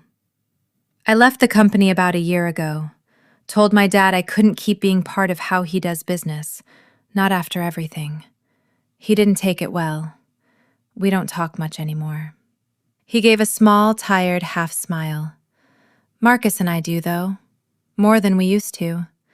I think we're both still figuring out how much of how we were raised we actually want to keep.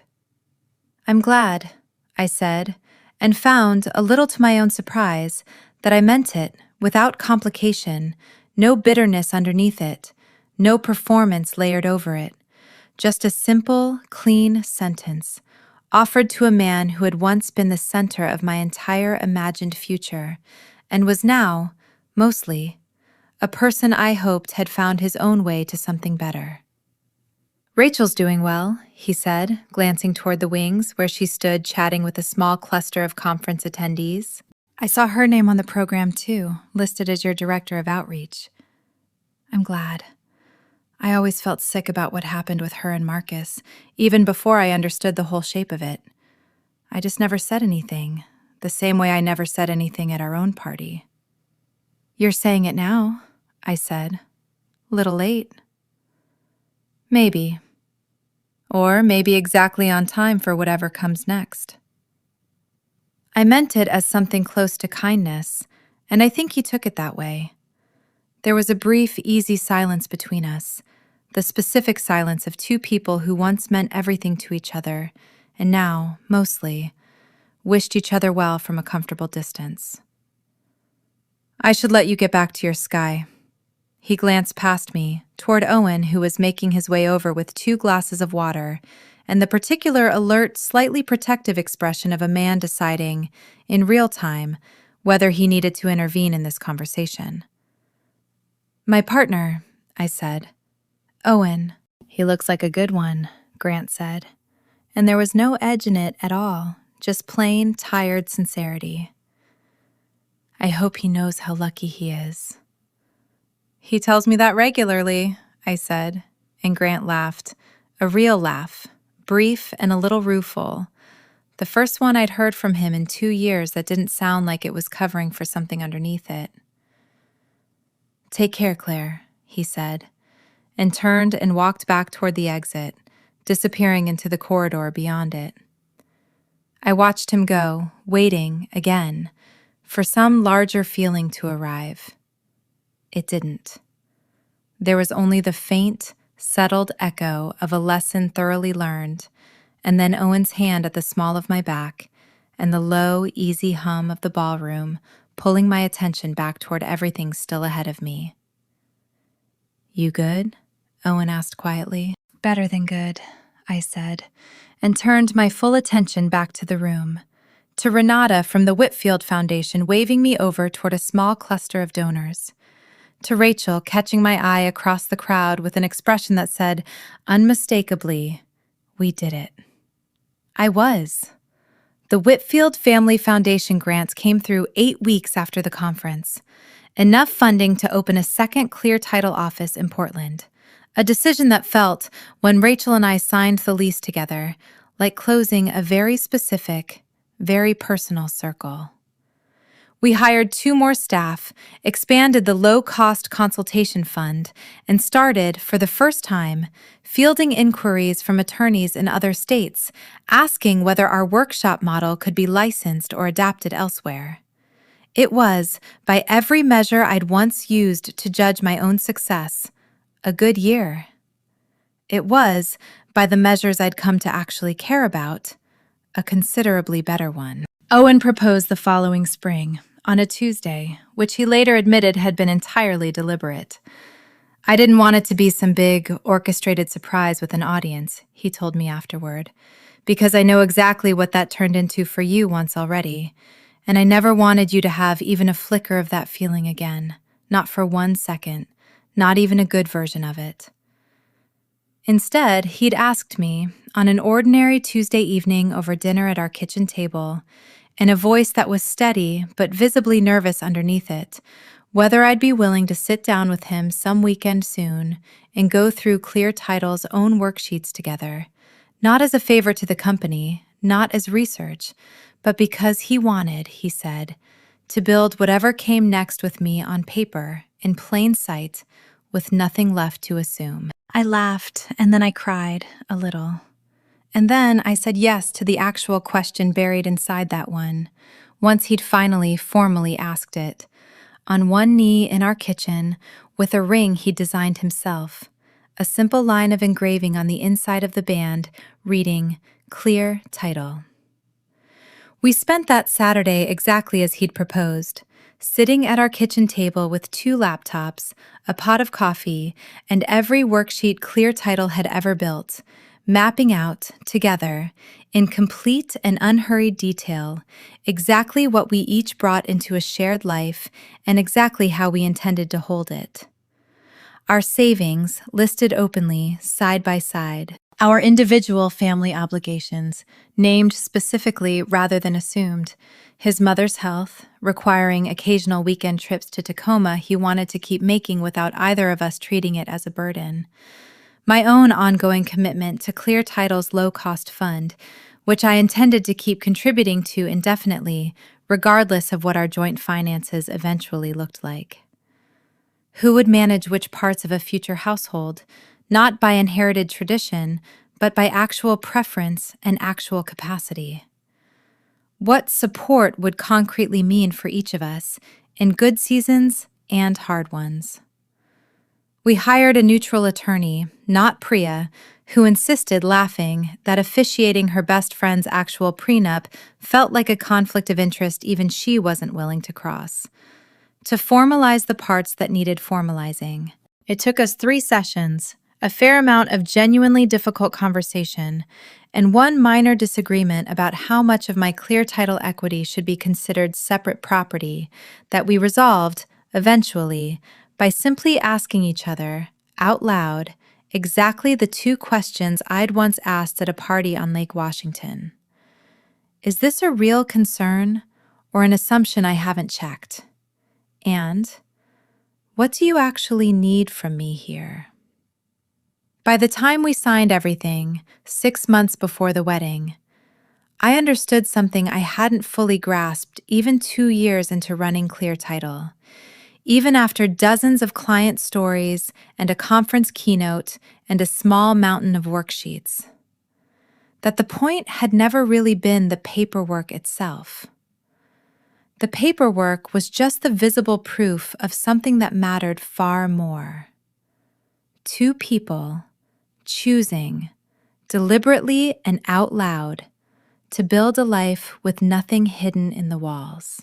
We got married the following October at a small vineyard outside Woodinville, under a canopy of string lights I had, this time, chosen entirely myself. I want to be honest and say that choosing string lights again wasn't some grand act of defiance, some carefully engineered symbolic reclamation I'd plotted out in advance. It was simpler than that. I liked how they looked against the early evening sky, the way they turned the whole space warm and soft right as the light started to fade. And somewhere in the 2 years since the engagement party, I had quietly stopped letting a decoration decide what kind of night I was allowed to have. There were 82 guests, a number close enough to the original count that I noticed it, briefly, standing at the back of the aisle waiting to walk in, and then let go of just as quickly, because the faces in these chairs bore almost no resemblance to the faces on that lawn 2 years earlier. Priya sat in the second row, dabbing at her eyes before the ceremony had even started, already crying in the specific, unrestrained way she'd sworn all week she wouldn't. Renata, my old manager, sat beside her, having flown in specifically for the weekend, insisting it was basically a company offsite with better catering. Sophia and her husband, invitation reciprocated a year after theirs had arrived in my mailbox, sat near the back with their 6-month-old daughter asleep against her father's shoulder. Rachel stood up beside me as a bridesmaid, in a deep green dress that matched, deliberately, the one she'd worn at the conference where everything had truly, finally closed. When Owen and I had asked her, months earlier, whether she'd be willing to stand up with us, she'd gone quiet on the phone for a long moment before saying, in a voice thick with something neither of us tried to name out loud, "I never got to stand at anyone's wedding as the person who'd actually helped protect it, instead of the person everyone quietly avoided talking about afterward. I would be so honored, Claire. You have no idea." There was a toast, of course. There's always a toast. But it was Priya who gave it, not a member of either family, a detail Owen and I had agreed on months earlier without ever having to discuss the reasoning behind it out loud. She raised her glass, looked directly at me, and said, simply, "I've known Claire since we were 19 years old and entirely convinced we knew everything. I have watched her build a career out of nothing, a company out of her own worst weekend, and now, finally, a marriage out of the exact opposite instinct that once nearly cost her everything. Total, deliberate, unglamorous honesty.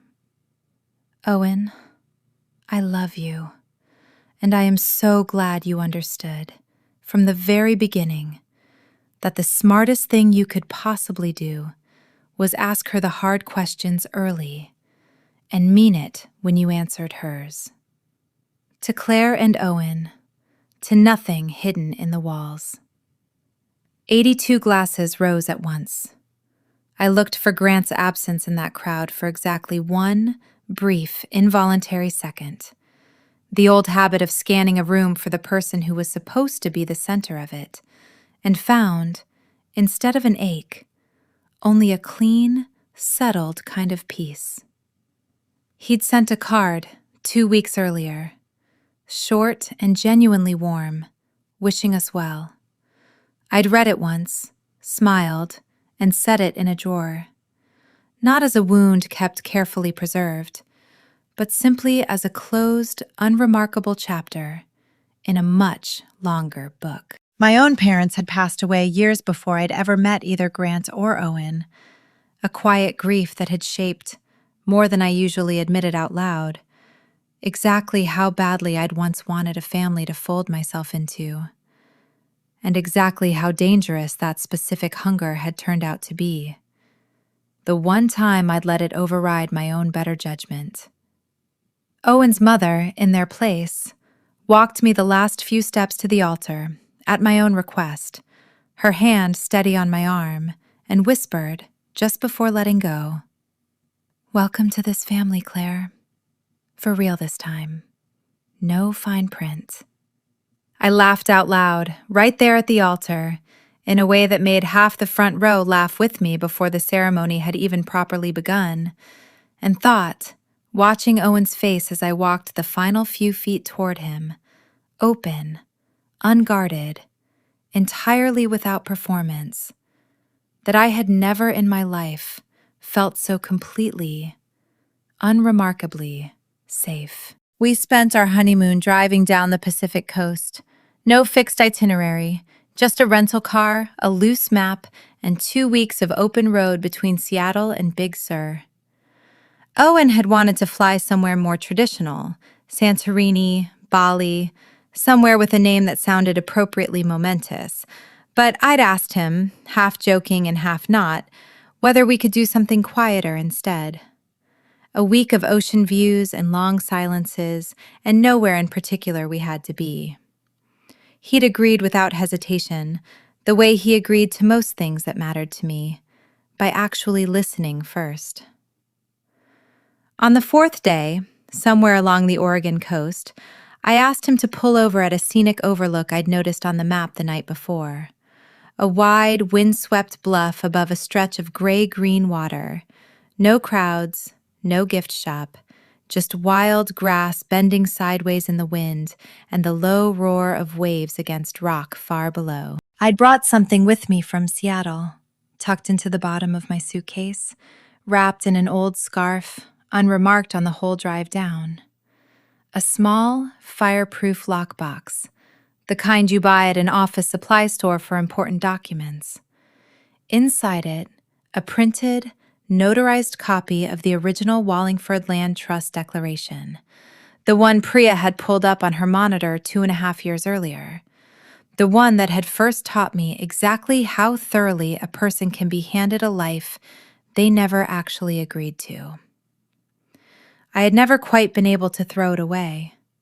For a long time, I told myself it was practical, evidence, kept safely in case it was ever needed again. But somewhere in the 2 years since, once the Ashworths' final legal threat had dissolved into silence and clear title had grown into something entirely its own, I understood that I had simply been keeping it the way you sometimes keep a scar you've stopped being ashamed of, and started instead treating as proof of something survived. I didn't need it anymore. I understood that clearly, standing on that bluff, wind pulling at my hair, Owen a few respectful steps behind me, saying nothing, simply present. I walked to the edge, the roar of the waves below rising up to meet me, a low, steady, cleansing sound, entirely indifferent to whatever anyone above it was carrying. I held the box for a long moment, feeling its actual, ordinary weight, lighter, I noted almost absently, than it had ever felt in my memory of it. Then, with a calm I hadn't planned and didn't need to force, I drew my arm back and threw it out over the edge, watching it spin, a small dark shape against the wide gray sky, before it disappeared into the water far below. It was done. Genuinely, finally, done. I turned back toward Owen, who wrapped his arms around me without a word, chin resting lightly against the top of my head, and we stood there together for a long time, watching the water, saying nothing at all, because there wasn't, in that particular moment, anything left that needed saying. Back in the car, the coast highway unspooling ahead of us under a wide, darkening sky, Owen reached over and took my hand off my lap, lacing his fingers through mine, resting our joined hands on the console between us. "Good?" he asked, simply. "Good," I said, and meant it entirely. I thought, watching the last light fade gold and then rose and then gray over the water, about the woman I'd been 2.5 years earlier, standing frozen under a different set of string lights, feeling the floor of her own future quietly rearrange itself beneath her without her consent. I thought about Rachel's voice on the phone that first terrible week. "You are not the first, and I bet you won't be the last, unless somebody actually stops them." I thought about Sophia's wedding invitation framed above my desk, about the small, steady stream of women who now walked into our offices in Fremont and Portland every week, carrying some version of the same quiet, gnawing feeling I'd once carried myself, and who left, more often than not, with actual language for it, with questions worth asking, out loud, before anything got signed. I was not the same woman who had walked off that lawn 2.5 years earlier. That woman had been running on instinct and fury and a stubborn, hard-won clarity she hadn't fully trusted yet. This one, driving south along the darkening coast, married to a man who had proposed with a worksheet instead of a surprise, holding hands loosely across a rental car console, an entire company built out of her own worst weekend, humming along quietly behind her in 2 different cities. This one knew, with a settled certainty that no lawn full of witnesses could ever again take from her, exactly what she was worth, and exactly what she would and would not be asked to give away in exchange for being loved. The future, I understood now, was never a set of rules some other family got to write for you in advance, dressed up as tradition and served with champagne. It was a coastline, unfolding mile by mile in front of you, entirely yours to map, provided, of course, that you were willing to ask the two simple, unglamorous questions that mattered most, early enough for the answers to actually matter. What is this, really? And what, exactly, is everyone's role in it? I asked those questions once, standing under the wrong string lights, and it cost me an engagement. It gave me back my entire life. 1 year after the wedding, on an ordinary Thursday morning that felt, in retrospect, entirely too mundane for how much it ended up mattering, I sat on the edge of our bathtub, staring at a small plastic stick while Owen paced the hallway outside, having been banished, at my insistence, to a respectful distance until I actually had something to tell him. 2 lines. Steady, unmistakable, impossible to argue with. I found him in the kitchen, pretending to make coffee he clearly had no intention of drinking, and didn't say anything at all. Just held up the test, watched his face do something complicated and enormous all at once, and then found myself laughing and crying in roughly equal measure as he crossed the kitchen in 3 steps and lifted me clean off the floor. We told Priya first, over dinner 2 weeks later, mostly because she'd have never forgiven either of us for finding out any other way.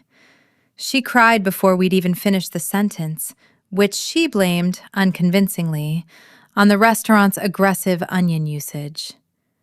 We told Rachel the following week, over video call to the Portland office, and she went quiet for a long moment before saying, in a voice thick with something I recognized immediately, I get to be an honorary aunt to the next generation of somebody who actually got out in time. Claire, I don't have words for what that means to me. Clear Title had, by then, grown into something considerably larger than the small worksheet and a legal pad operation I'd started 3 years earlier.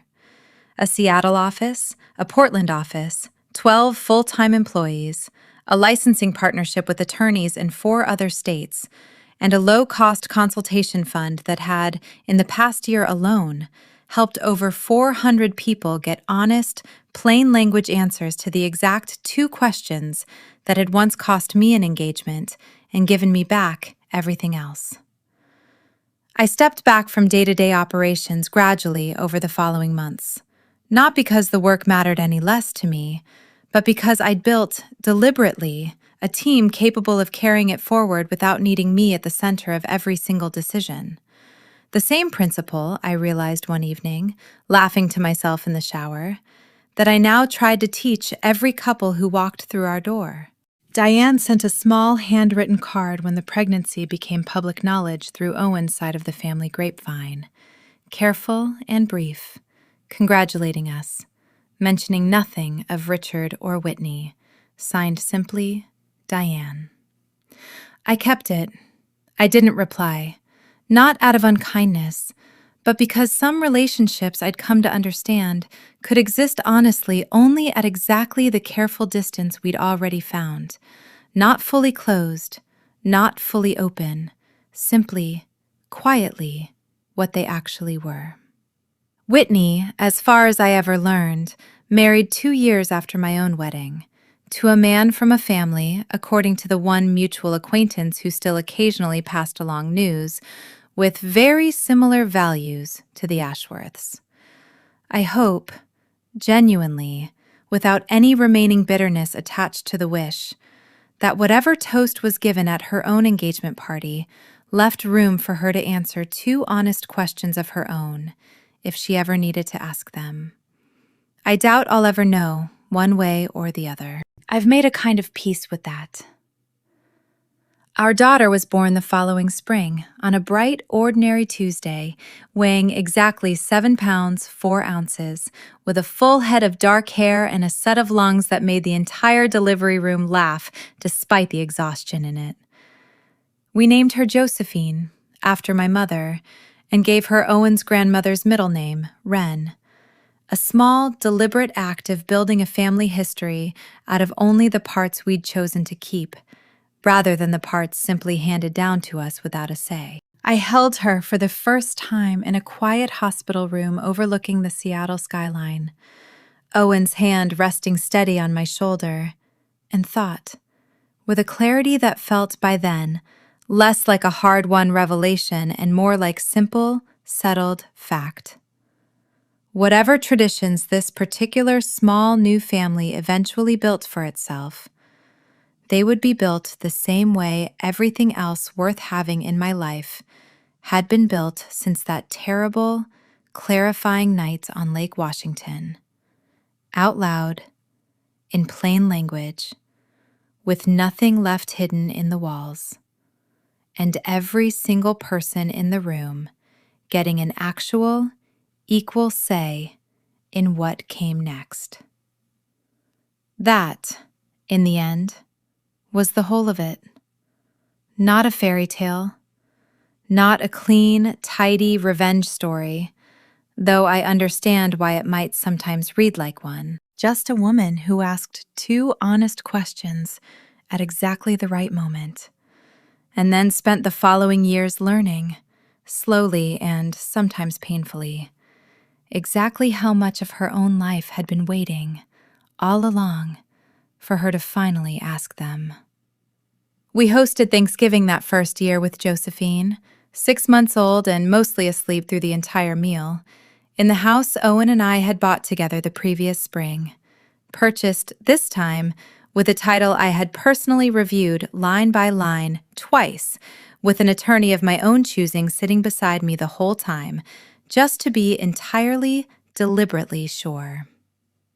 The table was smaller than the one on that Lake Washington lawn had been, 11 people instead of 80, but it held, in its own way, considerably more than the larger one ever had. Priya, arriving with a store-bought pie she insisted unconvincingly was homemade, Rachel and her husband, driving up from Portland with a bottle of wine and a wrapped gift for Josephine that turned out to be a tiny, hand-stitched blanket she'd made herself, evenings after work, over the better part of 2 months. Renata, retired from the fintech company by then, holding Josephine on her lap for most of the meal with the easy confidence of a woman who had, apparently, raised 3 children of her own and forgotten none of the necessary skills. Sophia and her husband and their now toddler daughter, who spent most of dinner attempting with great determination to feed mashed potatoes to the dog. Owen stood to give a toast partway through the meal, tapping his glass with a fork in a gesture that made my whole body go briefly, involuntarily rigid before I caught myself, laughed at my own reaction, and let it go.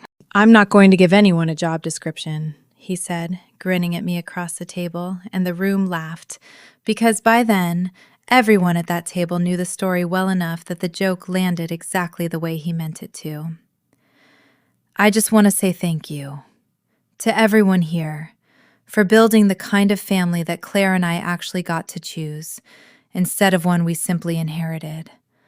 I've learned more about what an actual partnership looks like from watching the people at this table than from almost anywhere else in my life.